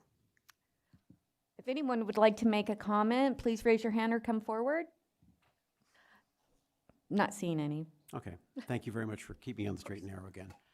Director I Pierce? I'm, of course, going to support this. I am really interested in the demographic data collection, and it's not lost on me that nowhere do we talk about the unhoused within this, and I find that to be something, if we're becoming the strongest housing entity at the state, that we should be like very clearly stating that we're also going to be addressing that population. I was not here last month for March. I was turning 60, so I missed the whole retreat. So I just want to bring that up, that I feel like there's so much focus on many populations, and it's very important, but I see locally that those below 30%, those at 10%, those unhoused, are really being missed out in housing programs. I want to make sure we don't forget about them at CalHFA. I think it's a good observation. I guess technically we have a motion on the floor which is seconded. And I think, I just want to make a comment. okay, comments appreciated, thank you. With that, we've got a motion on the floor, seconded, no public comment. We'll note that for that initiative, and we'll make sure that we address those items in there and the execution of it when we bring it back to the board, so. Okay, thank you. Courtney, can you please call the roll? Sure. Ms. Cabildo? Aye. Chair Cervantes? Aye. Secretary Moss?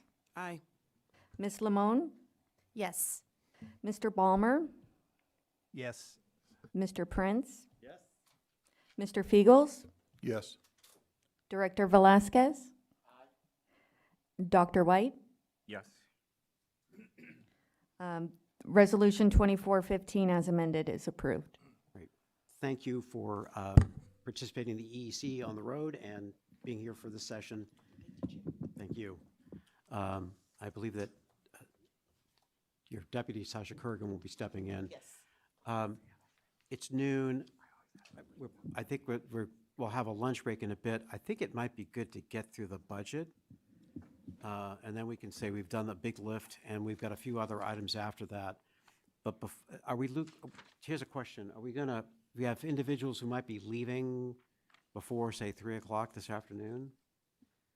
I know we have folks catching flights. Hard stop at 3. Hard stop at 3. I have to be on the road, yes. Okay, well, we will work real hard to get done by 3 o'clock then. Okay, yeah, we'll definitely work twice as hard. That's why I have a mic that doesn't work, so we'll be done by 3. We'll keep it that way. All right, with that then, let's move on to the operating budget. I think that would be Erwin Tam, our Director of Financing. Thank you. Good afternoon, Chair. I was checking my watch to make sure what time it was. So good afternoon, Chair Cervantes, members of the board. Erwin Tam, Director of Financing. Let's get started. I was going to try to figure out something witty to say about all the food talk, so we can have a pappardelle, handmade pappardelle challenge at the time of your choosing. But that being said, CalHFA's fiscal year begins on July 1 of every year, and the board is being asked to consider the operating budget for the fiscal year beginning July 1, 2024 through June 30, 2025. The operating budget of the agency supports normal day-to-day operations as well as the initiatives in the just approved business plan. The business plan, as you know, in turn supports the goals in the multi-year strategic plan. CalHFA's budget development process began in February of this year in conjunction with the start of the business planning cycle. This year, we started out with projected revenues for the next fiscal year from our production divisions, single-family programs, and multifamily programs, and you'll see that on the next page. Total budget revenues for the next fiscal year are $65.3 million, with $37.5 million from single-family programs and $27.8 million from multifamily programs. Generally speaking, revenues from single-family programs are one-time in nature, received through the securitization of loans for first-time home buyers. Multifamily programs produce both one-time income as commitments and conversions occur, and interest income through the agency being the direct lender for multifamily loans. On the next page, you'll see the agency's operating expenses. I will say that the budgeted operating expenses for the agency took longer to develop this year. I will refer members of this board of directors to the memo starting on page 38 of the board packet. As members of the board know, the original meeting for the approval of this budget was to occur on May 16. And at that time, the agency's proposed operating expenditures were approximately $53.2 million. In alignment with the operational efficiencies to be achieved across the state in the May revision of at least 7.95%, the amount has been revised lower by 11% to the $47.1 million number that you see in front of you. This was achieved through multiple cost reduction, including personnel costs and travel. The details of the budget changes and descriptions are highlighted in the operating budget memorandum in the board packet. I'd like to spend a few moments to discuss the largest expenditure for the agency's operating budget, which is personnel costs. About 2/3 of the budget for the agency is personnel. And CalHFA does not directly control personnel costs. Salaries for most employees are subject to annual increases of 3%. In addition, most employees will receive a 5% merit salary increase if they are not at the maximum salary for their classification. Benefits also have moved higher year over year. The final slide summarizes the total revenues and expenditures for the agency. We expect to end the year with net operating income of $18.2 million. The majority of this operating income will be held as operating reserves to service Dream for All loans for the 30-year period. In the current year, separate and apart from that, I want to just highlight sort of what we've done in the current year and what we will do in the future in this next upcoming fiscal year. In the current year, we've already established a revised professional contracts approvals process in alignment with the state's budget letters. I will continue to provide quarterly financial updates to this board. And as the state's, I will also note that on the revenue side, as the state's affordable housing lender, our programs are subject to macroeconomic factors outside of the agency's direct control. And the executive director herself maintains authority to reduce operating expenses. In the upcoming fiscal year, what the agency will work on is the establishment of our budget assistance team, which is a cross-divisional group co-led by fiscal services and administration divisions to evaluate opportunities for cost savings and efficiencies. That concludes my presentation on the operating budget for this upcoming fiscal year. I can take any questions from this board. Are there any questions for Mr. Tam on the budget? I'm looking, I don't see any hands raised. The biggest cost, this is my question, the biggest cost driver is personnel. Correct. Because we're a people organization. And that the element that we discussed this before that I wasn't totally aware of, where we've got the general inflation increases of 3%. And on top of that, though, merit increases, which is something which is not unique to us, I gather. It's sort of more of a statewide thing. That was something I didn't fully appreciate earlier. I think it'd be helpful if the board understood that, because the salary dynamic is more than just the inflation increases. So if you could just elaborate a bit. Right. Because that's a cost driver for us. Yes, right. So my understanding is that when there's a general salary increases, it changes the brackets, the ranges for each of the classifications that in CalHFA and across the state. So employees that are not, that adjusts everybody's salary essentially higher by whatever percent is agreed upon. In this year, it's 3% for most employees. Obviously, there's some classifications that receive different and higher amounts.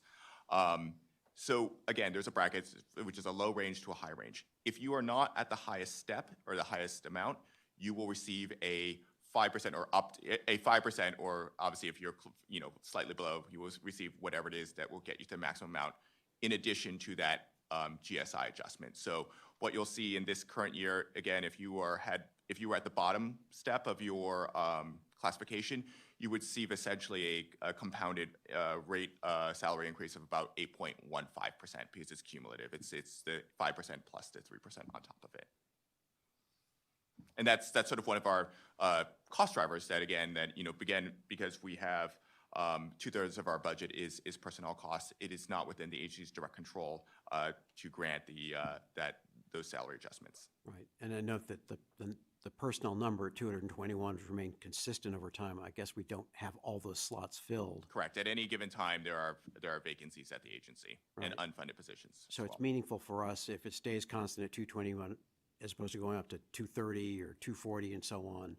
So being mindful of having the right people in the right jobs doing the right thing is really critical for us. Correct. So, okay, that was kind of my observation. Any other questions, comments from the board? I think, Chair Cervantes, I was Yes. just going to augment that answer just for the board's understanding. Mr. Tam gave a great answer. So for the overwhelming majority of CalHFA's employees are civil servants, so they operate within this regime that he just described, which is, if they're appointed to a band where the minimum salary is $6,000 a month and the maximum salary is $8,000 a month, they stair step until they reach the top of the band by 5% a year, plus what we call a general salary increase, which is effectively a cost of living increase. So that's how you end up with that. There's a later agenda item for the 11 exempt leadership employees. They don't operate that way. In a unique circumstance, the board sets the ranges for those employees, but those employees do not stair step by the 5% or receive the automatic 3% cost of living increases. right. Thank you for the clarification. That's will be a good segue to the next agenda item, I think, but which we'll likely take up after lunch. So with that, I'd like to, are there any questions, comments from the board? So before I ask for a motion, I'm going to see if there's any public comment on this topic. So Courtney? Yes, if there are any members of the public who would like to make a comment, please raise your hand or come forward. Seeing none. The third or fourth try, I finally get it right. So we have Resolution 24-16, which is approving the operating budget for fiscal year 24-25. I'd like to see if there's a motion to approve. Director Prince, thank you. Is there a second? Second. Second, Dr. White. Motion's been made to approve Resolution 24-16. There's a second. Courtney, can you please call the roll? Yes, Ms. Cabildo? Aye. Chair Cervantes? Aye. Ms. Kurgan? Aye. Ms. Lamone? Approve. Mr. Ballmer? Aye. Mr. Prince? Mr. Fiegels? Yes. Director Velasquez? And Dr. White? Yes. Resolution 24-16 is approved. Thank you very much. And again, I'd like to thank staff for the work to pull through all this. It takes a lot of effort, I know that, and I really appreciate the quality of the work that's been done here and the quarterly updates, keeping us informed as to how we're doing. Much appreciated. Thank you very much. Thank you. So there are more items on the agenda, but I think it might be prudent to take a lunch break. It's 12:15, and there are a few places around, as I understand, to have lunch. I will look to those who have expertise to guide me on that. But I think we should try to get back here, say 1 o'clock. So 1 o'clock, and we'll try to power through the balance of the agenda with the objective of being done by 3 before we lose 2 of our esteemed board members. Again, the caveat is it's no discussions about anything that work-related, because we're at a board meeting here. So we'll see how, but everything else is fair game. So we'll be back at 1 o'clock, and we'll see you in 45 minutes. But what I'd love to know, and I just don't, is what is the state of Okay. housing production per So thank you all. I'm gonna call the meeting back to order again, and we'll resume our meeting on agenda item 8. This is the report from the Executive Evaluation, or EEC Committee. And I wanted just to provide some context here before I turn it over to Ms. LaBeouf to talk through the recommendations. And which is as you might recall, back in December, the board met to discuss the review that the EEC had prepared about the executive director. We had a good, robust conversation. But as you might recall also, there was no salary increase or adjustment recommendation at the time because at the time, the executive director's salary was at the top of the range. We could not therefore act. And we said we'd come back later to make some sort of recommendation about adjustment, which is one of the topics we'll pick up here. And I think that, but before we get there, the first topic we'll go through, and there's a resolution, which is 24-17, talks about the exempt employees, the non-civil service appointee individuals at CalHFA. So if you think about it, we've got 221 staff, not all positions filled, but 221, 210 are civil service. So they receive the general cost and inflation increase that the governor approved earlier. So we're really talking about the 11 who did not. These are exempt staff, including the executive director. So the EEC met, we talked it through this morning, we have a recommendation, but to provide you with better background, I'm going to pass this to Jennifer LeBoeuf to talk us through, and we'll pick up the matter from there. So please. Good afternoon, members of the board. I am Jennifer LeBoeuf, Director of Administration at CalHFA. Unlike all civil service employees and nearly all exempt management staff of other state departments,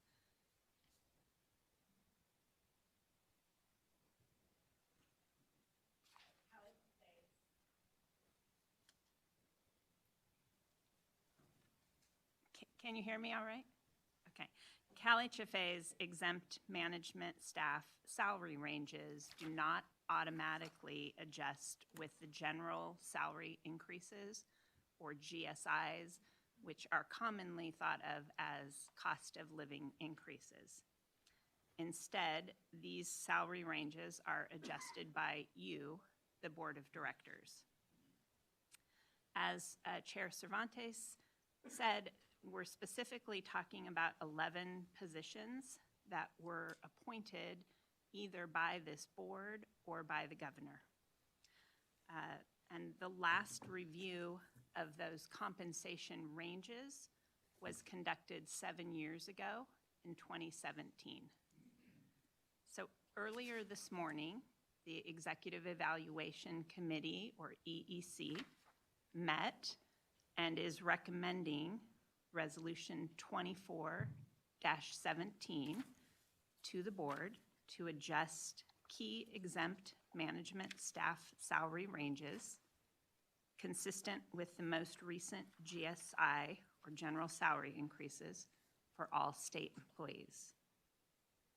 This would adjust each of those ranges by approximately 10%, allowing room for GSI increases through 2025, consistent with all state employees. Although CalHFA budgets for GSI increases each year for all employees, Resolution 24-17 would only adjust the ranges, and it would provide the opportunity for the executive director to apply those GSI increases to her subordinate executive management staff salaries, or the board of directors to do the same for the executive director's salary. So I'm happy to answer any questions. Thank you.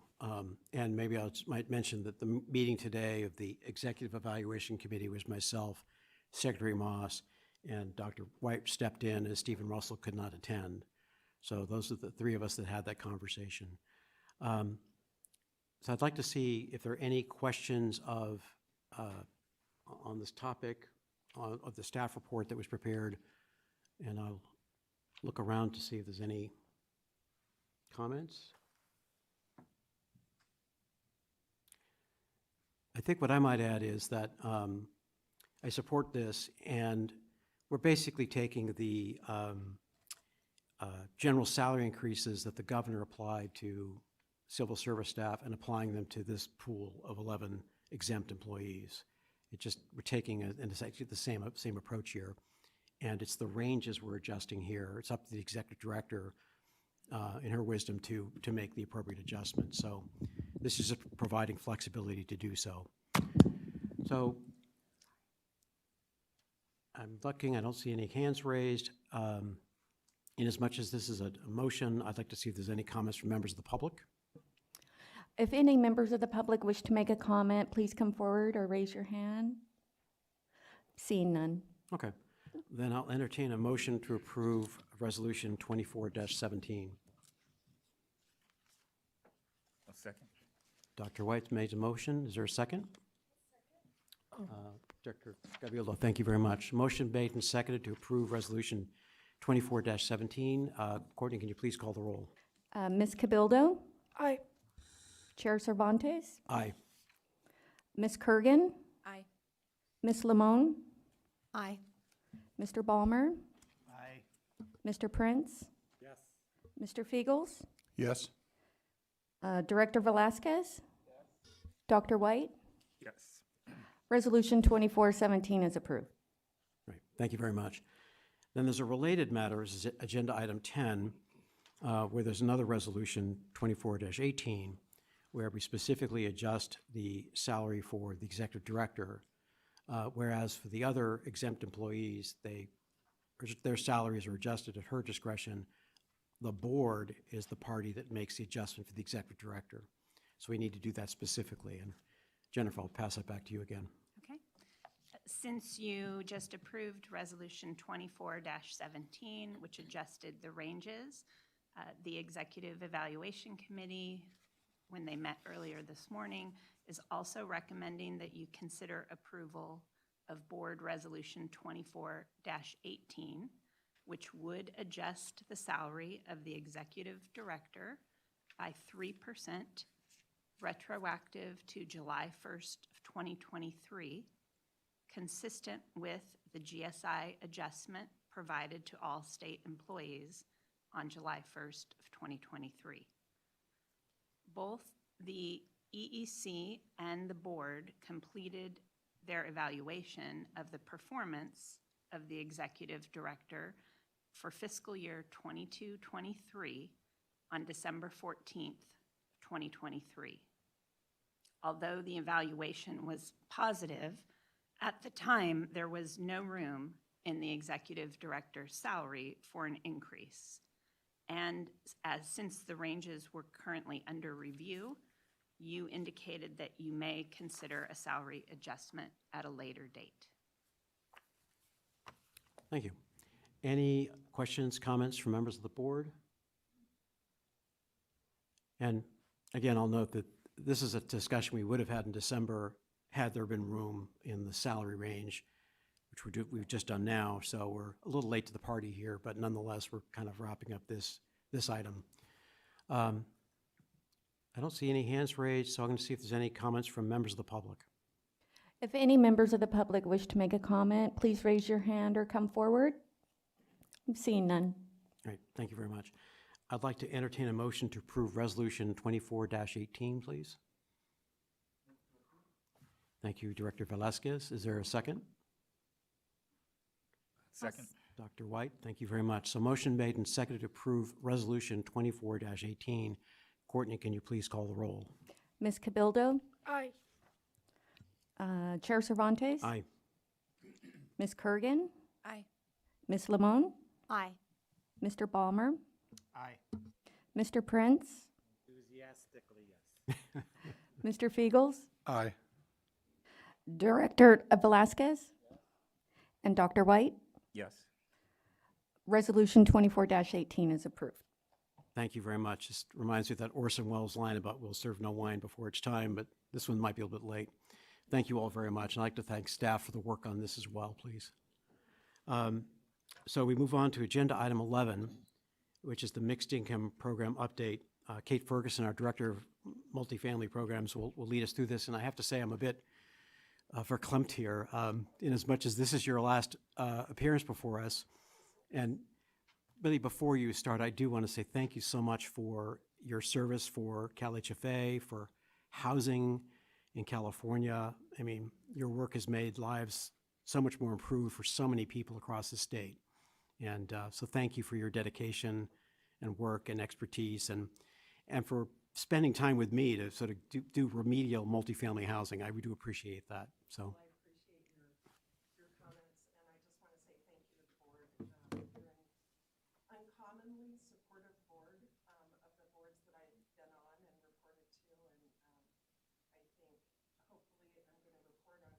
what we've been able to achieve over the past 5 years, but it's been my pleasure to work for you and with you and for the people of California. So thank you for those kind words. All right, so good afternoon. For the record, my name is Kate Ferguson. I'm the Director of Multifamily. Really?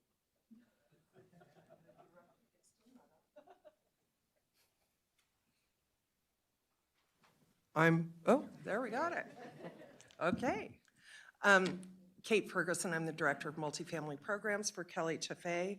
And briefly, I'd like to give you some high-level insights to the outcomes of the mixed income program over the last 5 years.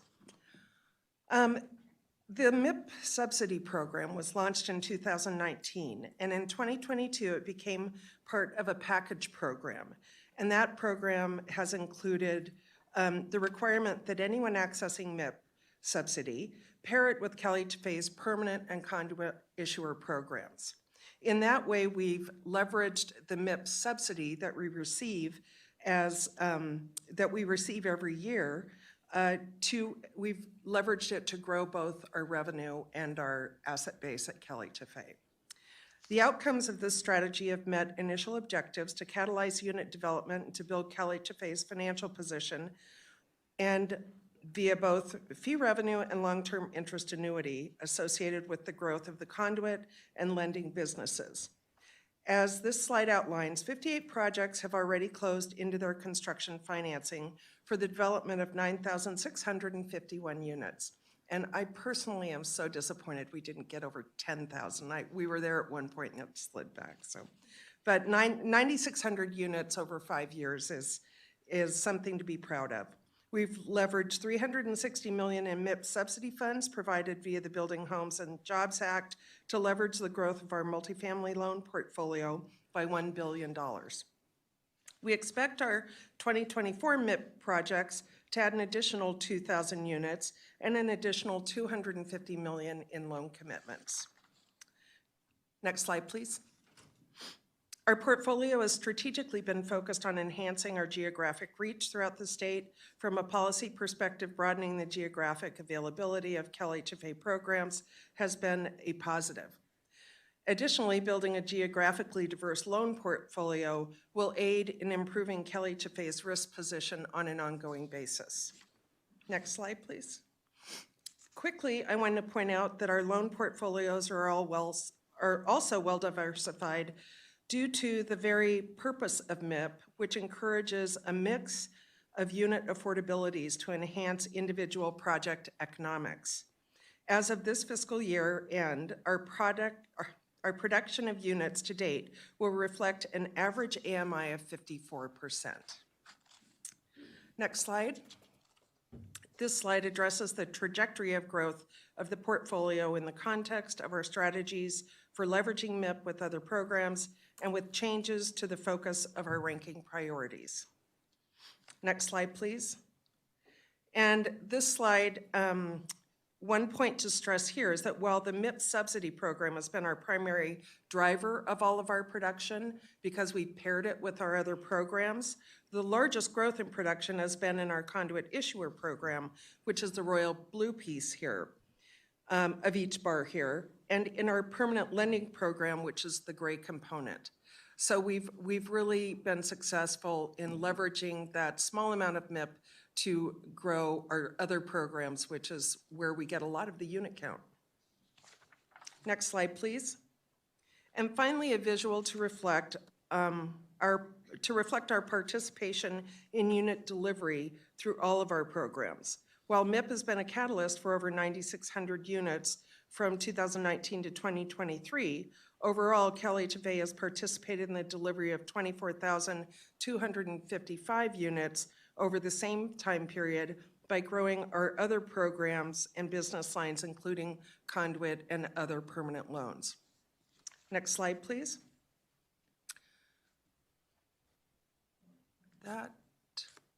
I think I already did that. We can go to the next slide, please. Looking forward, our mixed income program launched in January of 2024 was again oversubscribed. The application ranking prioritized public benefit and efficiency, new and emerging developers, geographic diversity, and effective leveraging of soft funds and state tax credits. Briefly, some of the priorities of the next 5 years within multifamily programs will deal with focusing on the ongoing development of an asset management plan and platform to address the risk management of the portfolio of perm loans associated with the growth over the last 5 years. These loans that we've booked, we haven't booked them yet, but the long-term commitments that we've made for the $1 billion in loans related to the MIP subsidy program, they're a different character than the existing portfolio. Our existing portfolio is smaller, simpler. These are large, complex, permanent loans in a very dynamic industry. So I know that Tina's committed, and we've talked extensively about setting up a platform to make sure that we have a method to track those loans, to measure them regularly, and to maintain our priority high-risk standards. So with that, I think that's all I have for today. I'm happy to take any questions. Thank you very much. Any questions, comments from members of the board?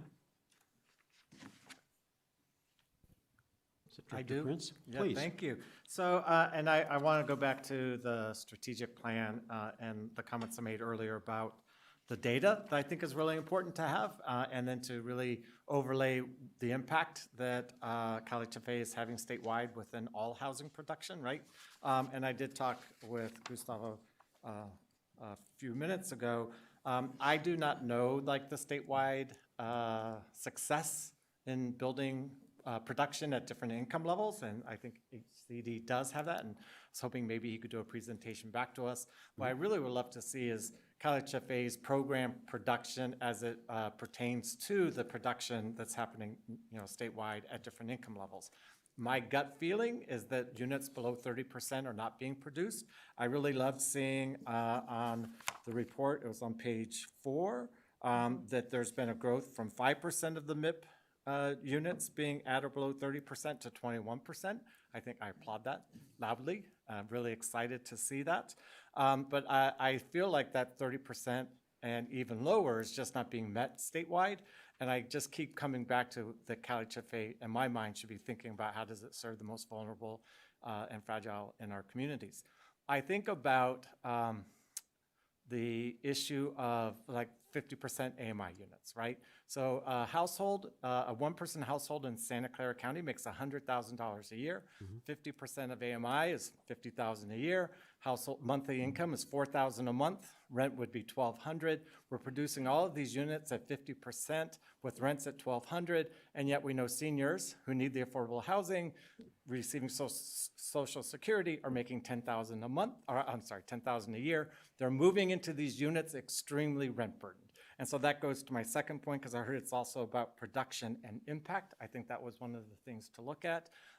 The question I have is, not only are we producing units, but are we actually producing units that are affordable to the families that we're serving? Because I do think median income does not reflect actual household income. And I think we're creating a lot of rent burdened people right off the bat. And we all know rent burden does lead to homelessness. And so it seems to me we need to be thinking about how do we impact the entire housing system. So I just want to use this. I think this is fantastic, really supportive of the projects and what I'm seeing and the movement, and I'm happy to see, but I just really want to use it as the launching pad or the whatever to ask the question of like, what's the statewide data and what's CalHFA's role in meeting statewide goals? Thanks. And I think that Director Velasquez may have a follow-on comment. Thank Who you. knows so much more than I do about this. Thank you, Chair. I will be more than happy to do a presentation at the next meeting.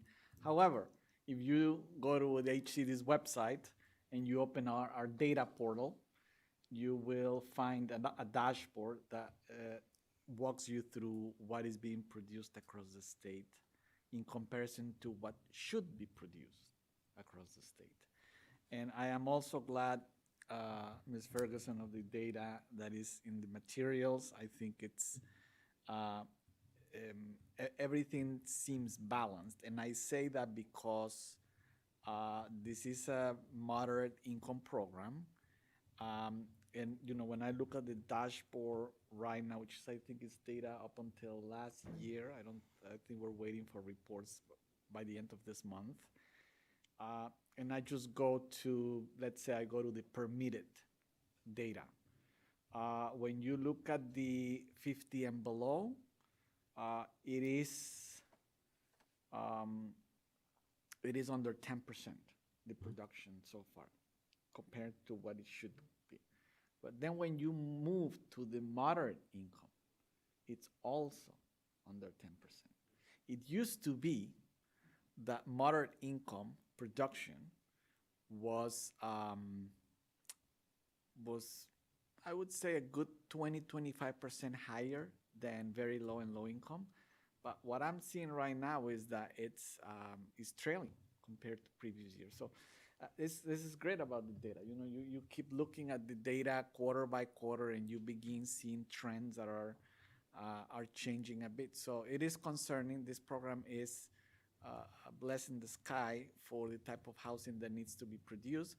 Of course, the largest gap continues to be at the deepest end of the spectrum.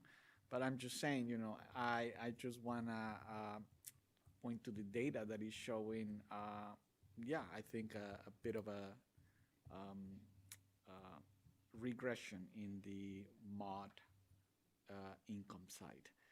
And I also want to tell my fellow board members is the Joint Center at Harvard released just yesterday the 2024 cost burden report. It's staggering across the country. In California, I think the increase is between 11 and 14% year per year increase in cost burden by low and moderate income households. So we're here for the long haul. We're here for the long haul. So thank you.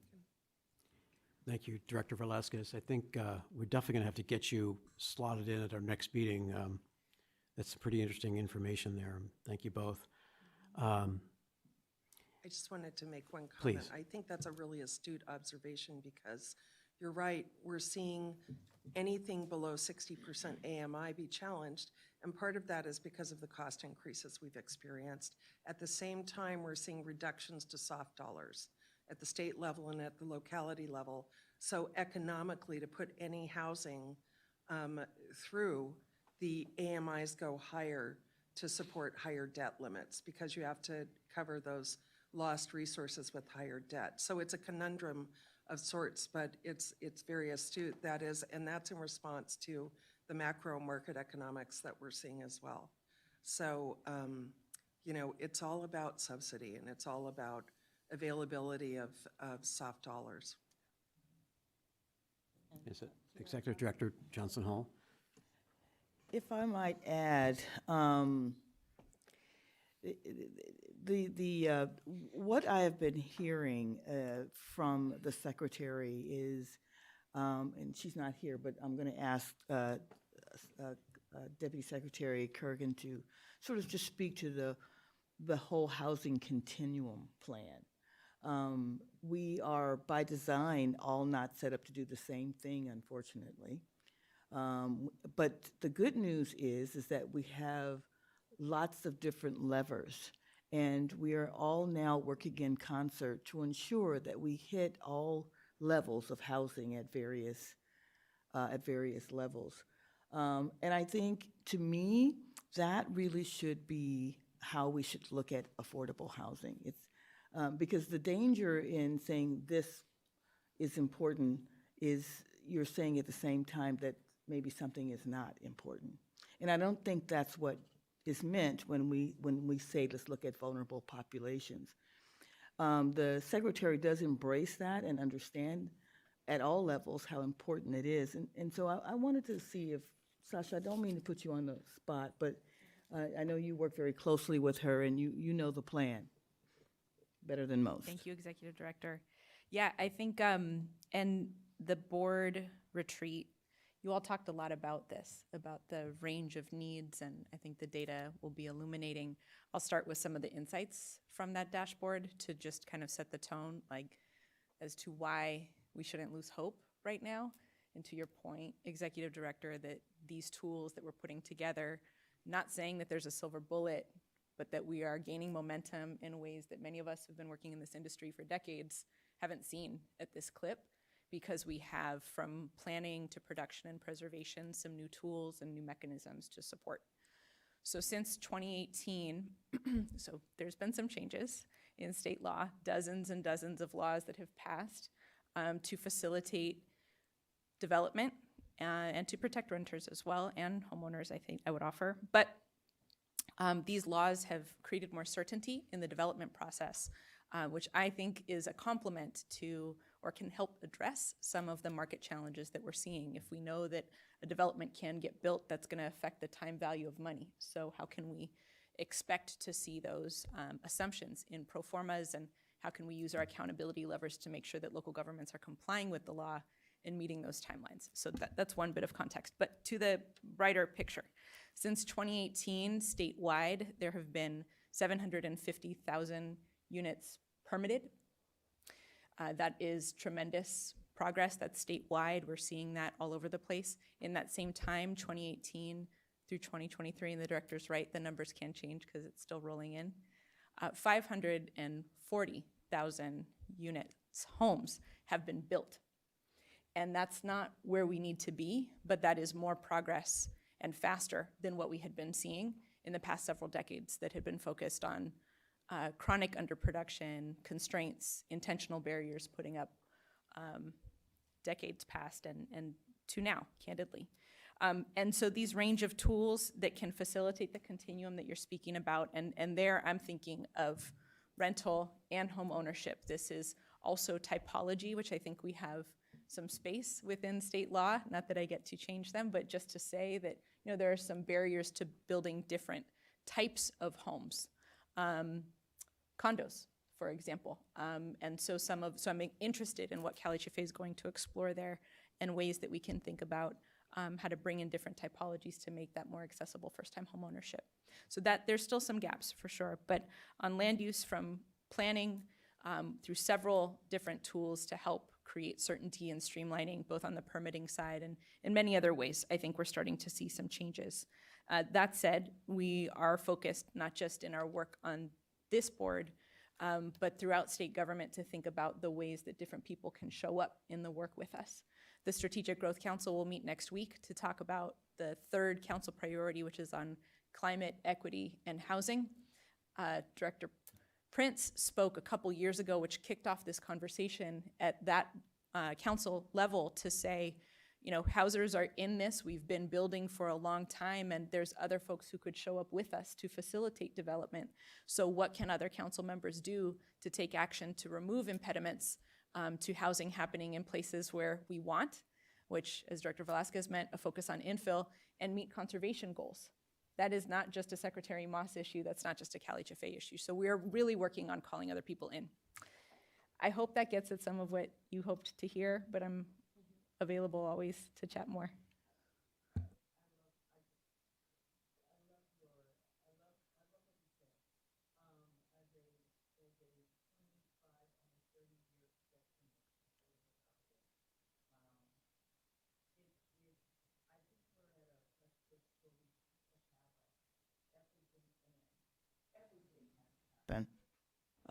In order for us to meet this need. Everything, all at once.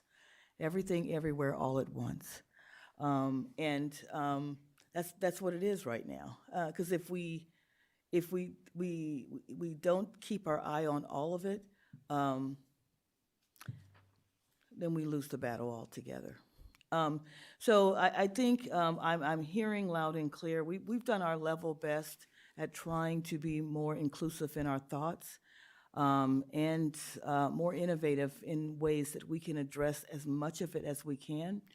And I'll just go harken back before I leave the mic, something that Kate said that I don't want us to miss. Those nearly 10,000 units is just one program that we are working on. We work on other types of projects that do pick up lower economic, lower AMIs that we have not highlighted here. So I don't want us to miss the point of the fact that we have done nearly 24,000 units in that same time frame. So in addition to having, which I would love, because we had Director Velasquez did come and talk about that statewide housing plan. I think it's important for us to have a reminder and go back to that. It's important for us as we start to look at the next step to go forward. What does that look like? I would also ask that we have Deputy Secretary Kurgan come back and provide us periodically on the updates on what she's seeing from the internal framework. I think that's also important because that covers the work of what all the housing groups are doing as a family, as a unit. And then finally, we'll go a little bit more in depth the next time about all of the work that we're doing. Because I think you need to look at everything, everywhere, all at once to really assess how we're doing at all economic levels. So I think I'll start calling you Executive Director of Veruca Salt. I want it all, and I want it now. I love it. I think it's great. Roll illusion. So it's not lost on me then 10,000 out of 500,000, 2% of the production statewide in the last 5 years is through this program, right? That's pretty exciting and pretty commendable. I also seem to remember back 5 years ago, our annual production was around 75,000 units per year. Now we're up to 100,000. So that's, again, a third growth is pretty incredible. And I just feel like, and I don't know about the 24,000, because does that include home buyers? Is that unit produced? I don't, but if it's 24,000 out of 500,000, I mean, that's. It's multifamily units produced in which CalHFA has participated as conduit or as lender. Well, that's even, right, 24,000 out of 500,000, I can't do the math in my head, is that 5%? I mean, that's pretty, again, pretty amazing. And so I do think having the context of all of it is really helpful. Yeah, I get the idea we have to do all income levels, but we also know from all kinds of studies that show that people are being pushed out of housing into the streets, right? Because of, every $100 increase in average rent leads to another pretty large jump in those who are unhoused. And so it seems to me that we've got to be fixed. For me, I get it, that's all housing, but those most vulnerable to me are the ones we need to focus on a lot. We're not going to get to all 2.5 million units, I don't think, overnight. So there has to be some prioritization. Thank you. Any other comments or questions for Ms. Ferguson? I guess I have just a couple, and I'm going to bring this down from the higher levels to just like a little bit more mundane items, which is, I noticed that the MIP term sheet changed, and I think the notation was that it's substantially the same as the prior one, but with some minor changes. I don't want to get in the weeds, but like, what kind of minor changes? I mean, in terms of what we're offering.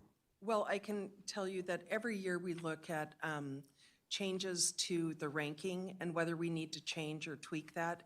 And we try to, at least historically, this could all change, but historically, we've tried to stagger our term sheet ranking with what was happening at CIDLAC, because we do have a pool at CIDLAC, and it's important for the credibility of the program that we maintain a system that is similar. So those are the kinds of tweaks I'm talking about. 2 years ago, we did a change geographically, trying to encourage more units from Southern California, because we found that we were trying to, again, reach that geographic diversity, and that was very successful. So it's that kind of thing. We've also, from time to time, in 2023, we put a priority on helping new developers have access to the program, because we realized that a lot of the newer developers didn't have sort of the oomph. So we incented having some of our regular developers that access the program partner with new emerging developers in an effort to continue to expand the program both geographically and with more developers who were dealing with projects in other areas of the state that we weren't seeing a lot. So those are the kinds of things that year over year we consider. And we do, I know that Ms. Kurgan reviews the term sheet. BCSH is actively involved in the final review, as is Director Johnson Hall. And so, but those are the types of things. And from 23 to 24, we tried to minimize it because consistency right now in the market is very important because developers are accessing land at a cost. And so every time we make major changes, it adds cost. And what we're trying to do is just find our sweet spot. But we change it a little bit every year. Okay, that's helpful, thank you. Yes. And then the last one is, in the materials for the board meeting, there's a helpful attachment at the back end with all this list of projects.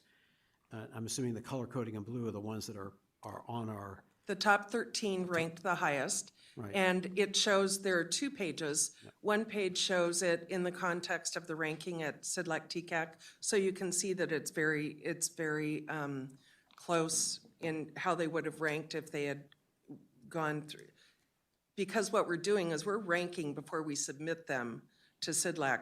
And while they're in our pool, we have to prove to CIDLAC that we're being consistent. Right. So, and then the other one shows our permanent loan commitments. So that's why there are 2. But the top 13 are the top ranked projects, and those are the projects that we currently have submitted to CIDLAC, and they will be allocated bond cap, I believe, in August, if I'm not mistaken. And just to pose the question, so let's say in the months ahead, one of those top 13 drops for whatever reason, something goes awry.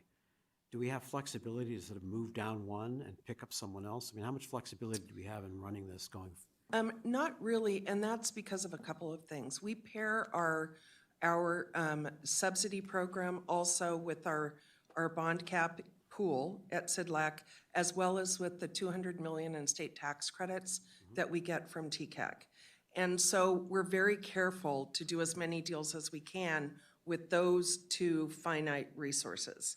Generally, what would happen is if you move to the next one, it's not necessarily going to have the same metrics that would allow it to fall in. I think we've had very few deals. We do a pretty, what can I say? I don't want to say intense, but inclusive underwriting review before we submit them to CIDLAC and TCAC. And our program and CIDLAC and TCAC prioritize readiness to proceed. So a lot of deals don't rank high because they don't have that readiness or they're not meeting one of the threshold requirements. So generally, because the MIP subsidy is the smallest piece of the pie, I think 4 million was the maximum they could have in 2023 and 2024. What would happen if something did fall out? If we could substitute something else quickly, we would.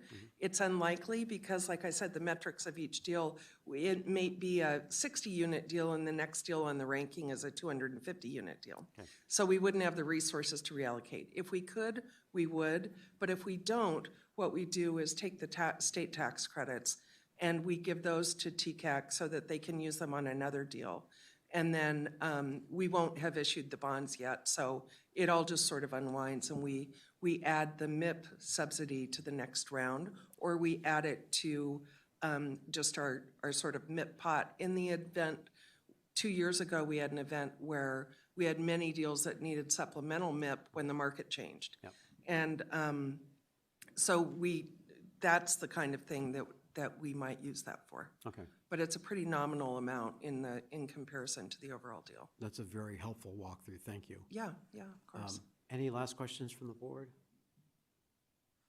Okay, again, I'd like to thank you so much for your work with us over the years. Wish you all the best. Thank you. In the going forward. I appreciate it. And thanks so much. Thank you. Thank you.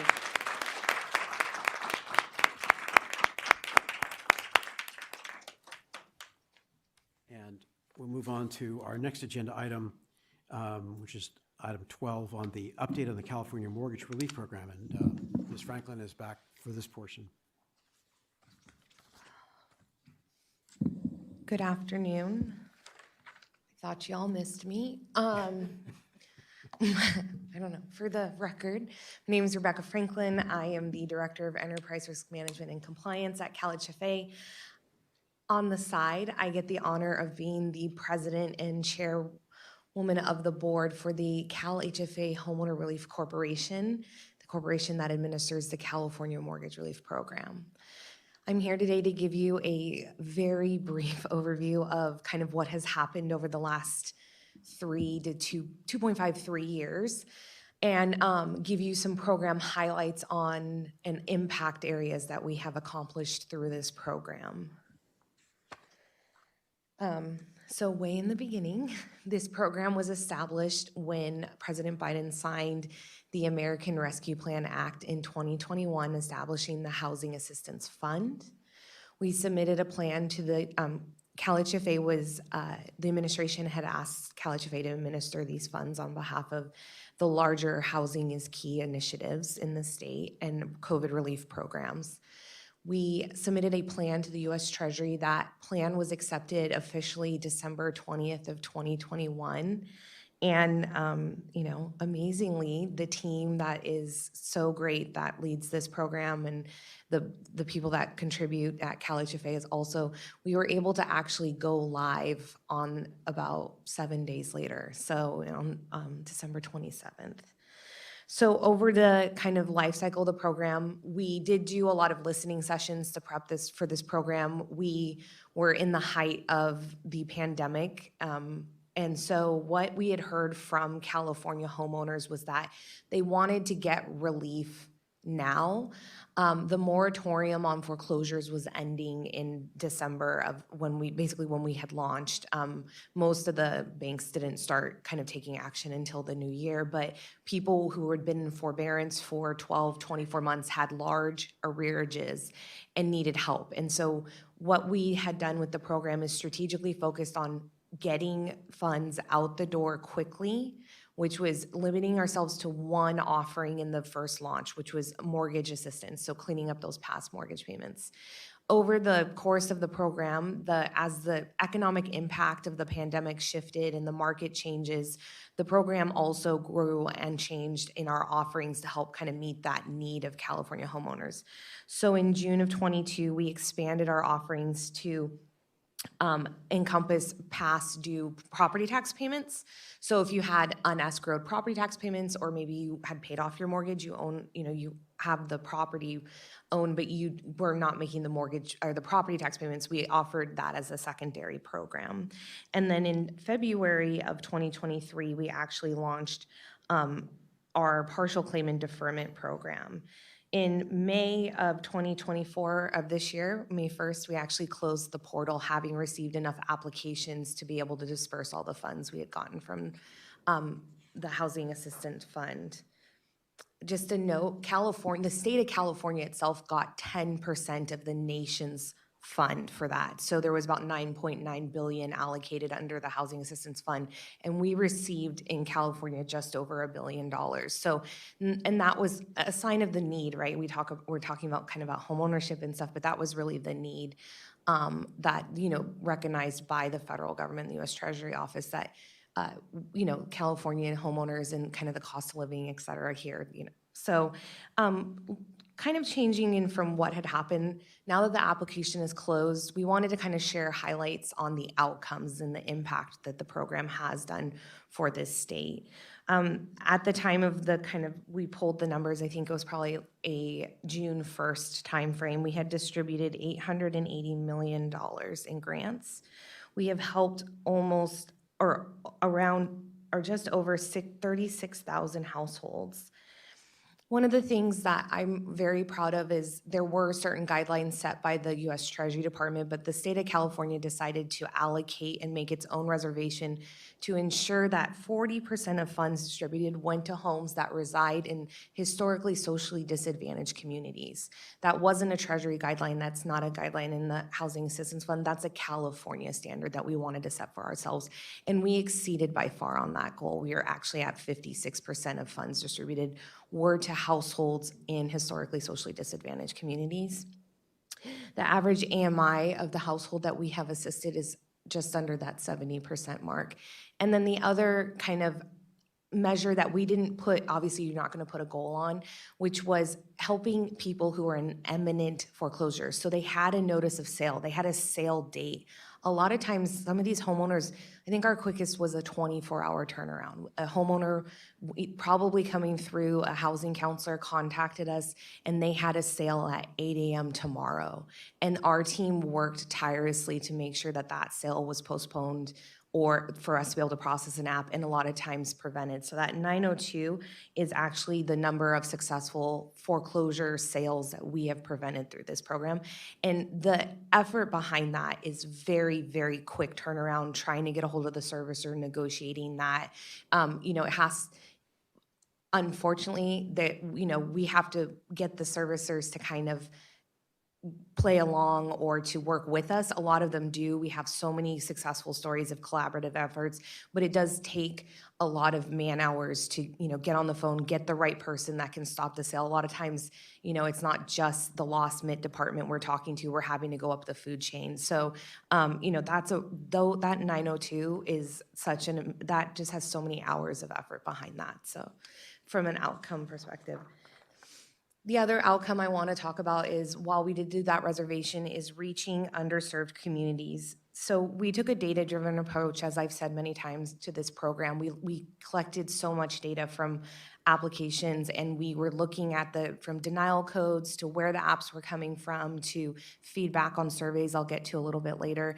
And so we really wanted to target, how do we meet people in a place that they're most comfortable, in a manner they're most comfortable. We recognize when you have worked tirelessly to buy a house and something out of your control impacts your ability to afford that home, that's a private matter. A lot of times people aren't wanting to come and, talk about it, or, and they feel like they're alone in that situation. So the program really tried to leverage the use of community-based organizations to get the word out.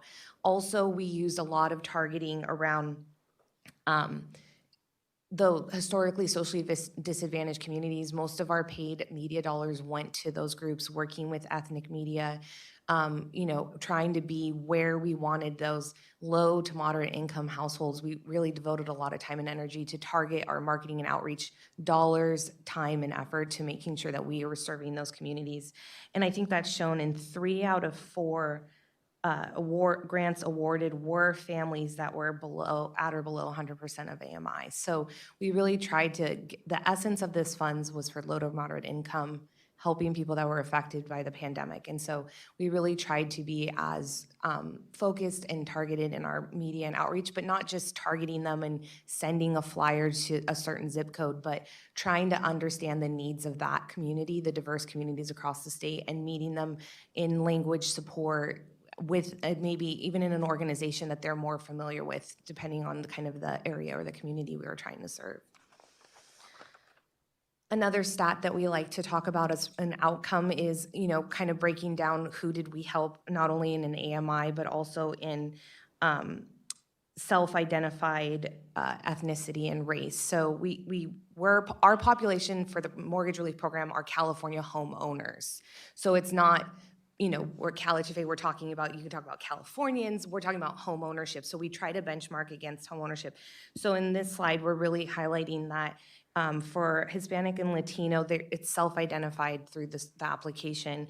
The home ownership rate's about 25.6%, and our approval or our awards, 37% of our awards went to the Hispanic or Latino household, self-identified households, as well as for Black or African American. They represent about 3.8% of the home ownership, and our awards were about 15% of awards.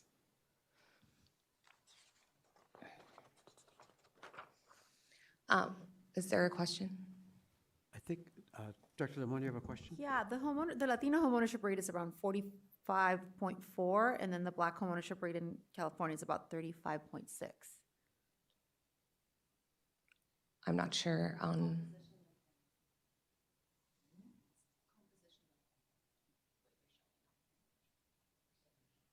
So it's not the homeownership rate. It's the composition of homeowners, Got it. sorry. Okay, sorry. Okay, any other questions? Sorry about that. Okay, so if we go to the next slide, a little bit more on the operations. Can we go to the next slide, please? Thank you. So a little bit more on the nuts and bolts of the program. A lot of the decision we made when we were forming this program was that because of the amount of money we received, and we are very grateful for that, we were going, and our population of our state, we needed to create a program that was going to be able to move through over 100,000 applications in a timely manner. And so when we were making programmatic decisions, we needed to make sure that, you know, we didn't want the application process to be burdensome to the applicants. We didn't want to have some, you know, you need to go find the original deed to your house and people are trying to scrounge around. We wanted to make, you know, we wanted to be able to process the applications in a way where the applicant wasn't burdened through the application process, but we are also able to do it quickly with all of the fraud and compliance elements in mind. And so we did not ever jeopardize the fraud or the compliance elements in the processing of these applications. But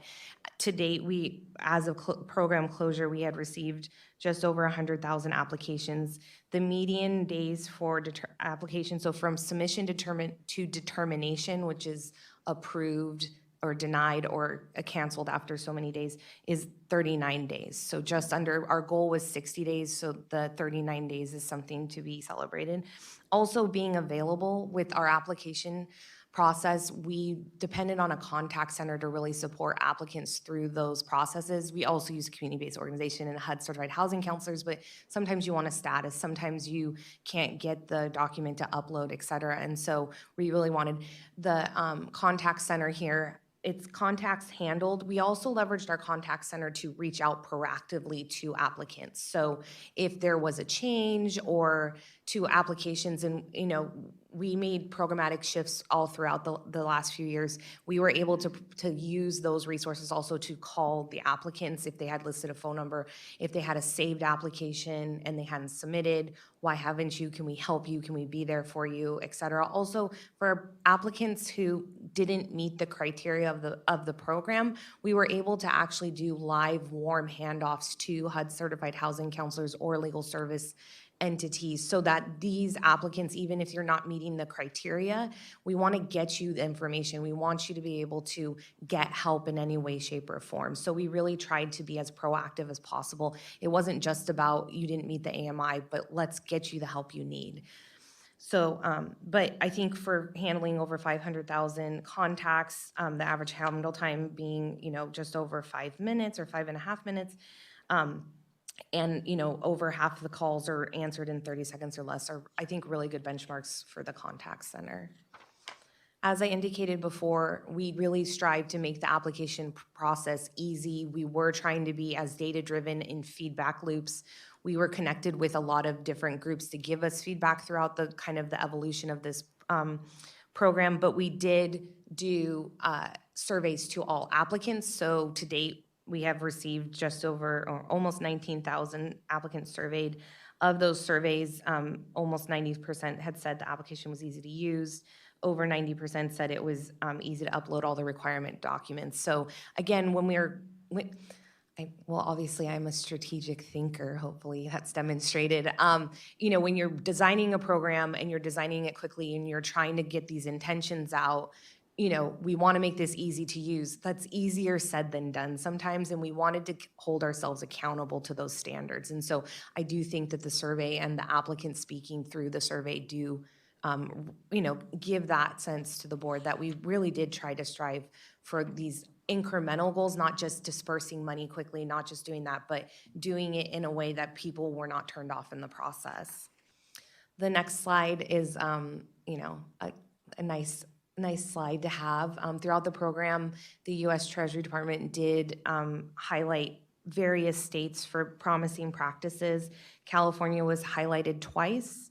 First being our expansion into partial claims and loan deferrals was recognized by the U.S. Treasury. We actually led the way in being able to design this program, having to negotiate with servicers. It's not necessarily in their best economic interest to be able to pay off some of these silent seconds, and working kind of the very, very micro operational lines in order for other states to follow behind our path. And so we were very happy to do so. I think that we were very proud of kind of being a little bit of a trailblazer in this space. And secondly, kind of along similar lines is our communications with servicers in our practices. We actually had a weekly meeting for servicers every single week for the last 2.5 years. And that's giving program updates, getting their feedback on the processes. We would then take that feedback and participate in working groups at the U.S. Treasury level, negotiating what this field means to, processing timelines. We were dependent on the servicer's response to validate a lot of the criteria of the application. So that 39 days was encapsulating us waiting for servicers to give us information about the loans, et cetera. So we were very proactive on we had internal SLAs that we wanted the servicers to adhere to. So we tried to enforce it that way. The last part of this presentation is some quotes from various groups that really we worked hand in hand with to make this program successful. First and foremost, we're advocates and different stakeholders kind of from an advocacy space. From looking at how to describe what a deferment is, from, the average homeowner is not going to understand the partial claim language, from, getting feedback that they were hearing from their own, kind of working groups, et cetera, understanding, translation. I like to tell the story, like a week before we were trying to launch, we held a focus group with Latinx homeowners, and we had translated the word grant to a word that was not taken very well. It was very very arming for this group, and actually sat in it, and they're physically there were physical kind of reactions, and we, immediately scrambled to try to find another word. The last thing we want is to promote materials where one word is a turnoff to an entire population of people we're trying to serve. And so, these advocates and these groups were very helpful to us on that. And I mean, being a somewhat tenured civil servant, the ability for this program to take the time to do that kind of level of analysis and work it's the first I've ever seen, and I'm really proud that we were able to do that. The next kind of quotes are from our, I want to say, our allies in the community-based organizational space. They're two leaders from two different community-based organizations that we worked with immensely.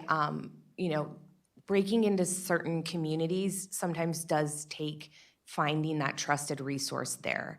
And these community-based organizations really helped us tap into that. And so helping them and kind of supporting them financially, giving them the information, we constantly were training them on the program details, et cetera. They were really essential in us getting the word out into some niche communities that we hadn't been able to reach previously. And lastly, what we were here for, these are the homeowners. These two quotes, I think, speak for themselves on kind of the program and the impact we had on their lives. And that concludes my presentation. I'd be happy to take any questions at this time. Thank you very much. Are there any questions from members of the board? I think I would just say that, it's a multi-year effort with a lot of different constituencies and other outside parties and a lot of community building through this process. And I was thinking back on the strategic plan where, you think about lending impact. In effect, these are individuals that were able to stay in their homes. So there was a lending impact. As a trusted advisor, I think we played that role admirably. And then operational excellence, I think, is the hallmark here, where the metrics that you outlined, targeting 60-day response, getting it done in 39, inclusive of time with servers and so on. I think it just was a really, really well-done effort. And I'm not surprised to hear that, in effect, the U.S. Treasury was looking at the California effort as a benchmark for other states. And I'm sure that we were a good resource to others as this national program was being run out and implemented. So it's like I guess we're at the end of it now, or close to that at this point. Thank you and your team for the great effort in doing this. Thank you. Yeah, thank you very much. Bravo, well done. I think I've got, sorry, do you want? Real quick, yes. I'm Rebecca, sorry. Sorry. Uh, It's okay. You can walk, it's fine. Just building on that, aside from how this program shows harmony with the strategic plan, I wanted to name the statewide housing plan as well, of which has 3 goals, one of which is to keep Californians in their home. And that's what you did here. And we're still feeling the impacts of COVID. That's not lost on anybody, but appreciate how much work was done to prevent people from losing their homes, becoming unhoused, having homeowners become part of the vulnerable household population.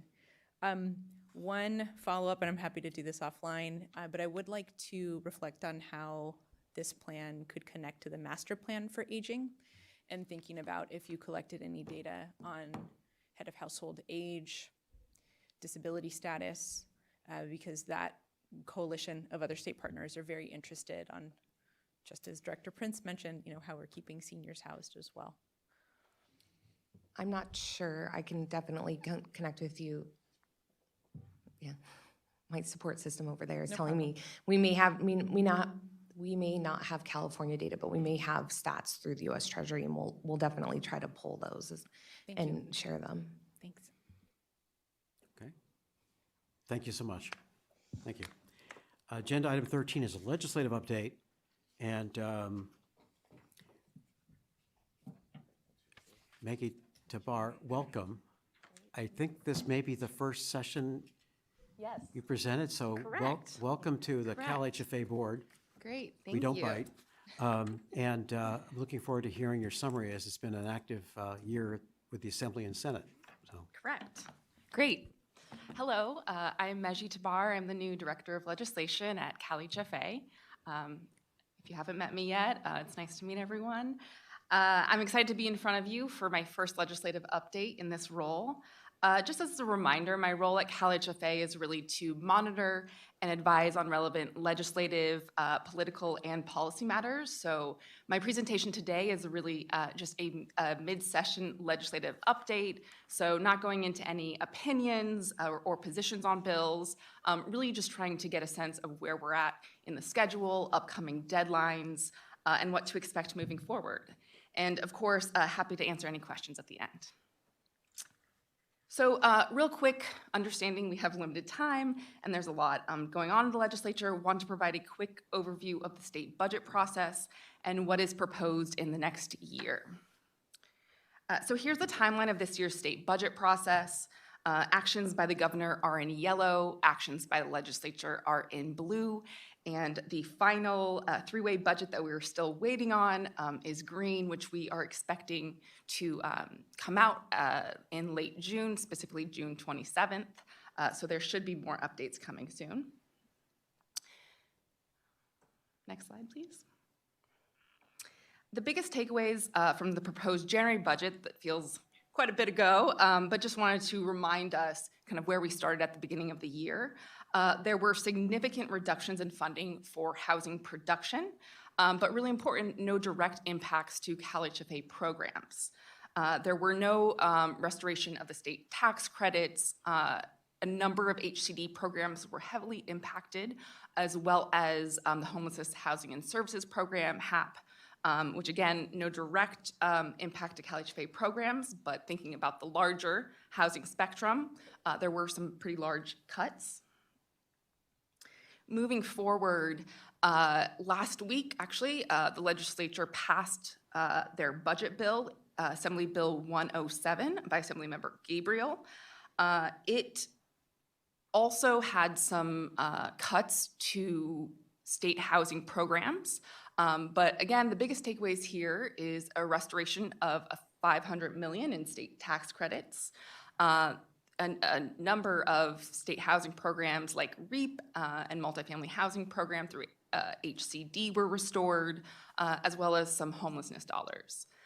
There were some cuts in adaptive reuse and preservation, but we won't really know until, as I mentioned, the 3-way budget is signed. Hopefully June 27th is when we will know where we are at finally, but that's the state budget for this year. And then I wanted to provide an overview of the state's legislative process and this session's housing legislation, kind of what is and what is not moving. Here's a timeline of this year's state legislative process. Important dates in both houses are shown there. Bills in this session have currently switched houses and are making their way through policy committees right now. This year's legislative year ends a little bit earlier than previous years, so just want to note that August 31st is the end of the legislative session. I also wanted to highlight 3 bills that have a direct impact to CalHFA and are continuing to move, so they've passed the first house. The first is the housing bond of 2024. You may have heard of Assemblymember Wick's big housing bond. This is authorizing $10 billion in bonds to finance affordable housing, as well as homeownership programs. There is a call out for CalHFA for down payment assistance. So we look forward to seeing where that moves. Dream for All eligibility. This is a bill by Assemblymember Arambula, which is looking at eligibility for CalHFA's Dream for All program. It really just clarifies that an applicant cannot be disqualified based on their immigration status. Of course, it has to be in line with the federal government, so that's kind of one caveat for this bill, but we are closely watching it. And then finally, this is a newer bill for CalHFA. Assemblymember Alvarez's bill, AB 2430, that's looking at reduction in duplicative monitoring fees, specifically for the state's density bonus program. CalHFA would be included here because we do monitor a number of projects that locals also monitor. So again, trying to reduce duplicative monitoring fees. CalHFA was just recently added to this bill. The other state housing agencies were there, CalHFA was not, and so it was amended for CalHFA to be added in. And then, of course, there are a number of other housing bills in the legislature. I just wanted to highlight a few that I thought were relevant for the board to hear about. These are all have passed the first house. So 2 that I think are interesting are two financing bills. The first, AB 2930 by Assemblymember Bauer-Cahan. It's attempting to provide structure and oversight of automated decision tools, which are often used in mortgage lending. The other bill is AB 3160 by Assemblymember Gabriel. It's aiming to make the annual allocation of state tax credits permanent so that we don't have to come back each year and budget for it. And then finally, there's a labor bill that I wanted to highlight, Assembly Bill 3190 by Assemblymember Haney. This is specifically looking to require prevailing wage for all tax credit projects. The reason why I want to mention this in the last bill, AB 3160, is it's actually an interesting component. They are only operative if the other bill is enacted, meaning if the state tax credit bill does not move forward, neither does the labor bill. And then finally, 2 other bills I want to mention that deal with investor ownership of single-family homes. Assembly Bill 1333 and Assembly Bill 2584. It's an attempt to protect Californians' opportunities for home ownership through limiting large corporations' investments of single-family homes. So again, not a direct impact to CalHFA, but something we will continue to watch. And then quickly, I didn't want to miss a federal update, although it's going to be very light. As many of us are aware, a lot of federal legislation is moving very slowly or not at all. I wanted to start off with the tax bill that I know all of us have been keeping an eye out for, both the basis tests and, of course, low-income housing tax credits. It's been a busy start to the year in the tax world. The tax bill that we were all kind of expecting passed out of the House, but then got bogged down in the Senate. And so there's very little likelihood that a tax bill will be included prior to the election. And so we are expecting a lot of post-election activity on the tax front, and more so gearing up for 2025 when some big tax decisions are going to have to be made at the federal level. The other important feature of this year's federal session, of course, is the election itself. There's very limited time before Election Day for Congress to act. And so folks generally are predicting that no bills are going to be moving before that. And so we expect a lot more to be happening in the lame duck session, which would be late November, early December. Great. That was my very brief presentation on the state legislature, and happy to take questions. Thank you very much. That was a whirlwind tour. Are there any questions? I think Director Velasquez has something. Maggie, the bill that I think passed in the House and went to the Senate for the expansion of the bond cap in Congress. Oh, yes, yes. Do you have any visibility on that? It just hasn't moved. It's a number of bills are just sitting in policy committees, and so without additional Democratic support, a lot of bills are just standing still, including that one. One can wish. Any other questions? Well, we'll look forward to the next session or two when you give us the further update on these bills, and we'll see where we land. But Yes, it's there very will be an helpful. end of session update as well, and I'm sure there will be much more to report then. Yeah, great. Thank you so much. Appreciate that. Great, thank you. Yep. So this is for item 14, it's the informational written reports. We've got a package of pretty well-detailed information in the back of your agenda package. I think unless there's any questions that board members have, we'll just let that sit. And then other board matters, item 15, I think we'll be doing some follow-up, the idea of a subcommittee to sort of like drill into some of the topics we discussed earlier related to the strategic plan is something I'll put my head together on with our executive director, but I know I have a volunteer, so that's always a good start. The other item I have noted is that we're all going to look forward to a presentation about HCD and its various activities at maybe our next board meeting, and we'll be in touch with Director Velasquez on that. So we'll have some follow-up on that. But I want to say, are there any other topics that board members have that we can't discuss it here because it's not agendized, but maybe for a subsequent meeting? If you have it now, great. Otherwise, drop a note to me or to our executive director, and we'll follow up on that. So I'm looking around. I'm also conscious of it's 3 o'clock. We're ahead of schedule here for a couple of our board members. And then lastly, is there any public comment on items of general matters that any member of the public would like to share? Well, Courtney, if you could see if there's anyone out there who would like to give us their thoughts.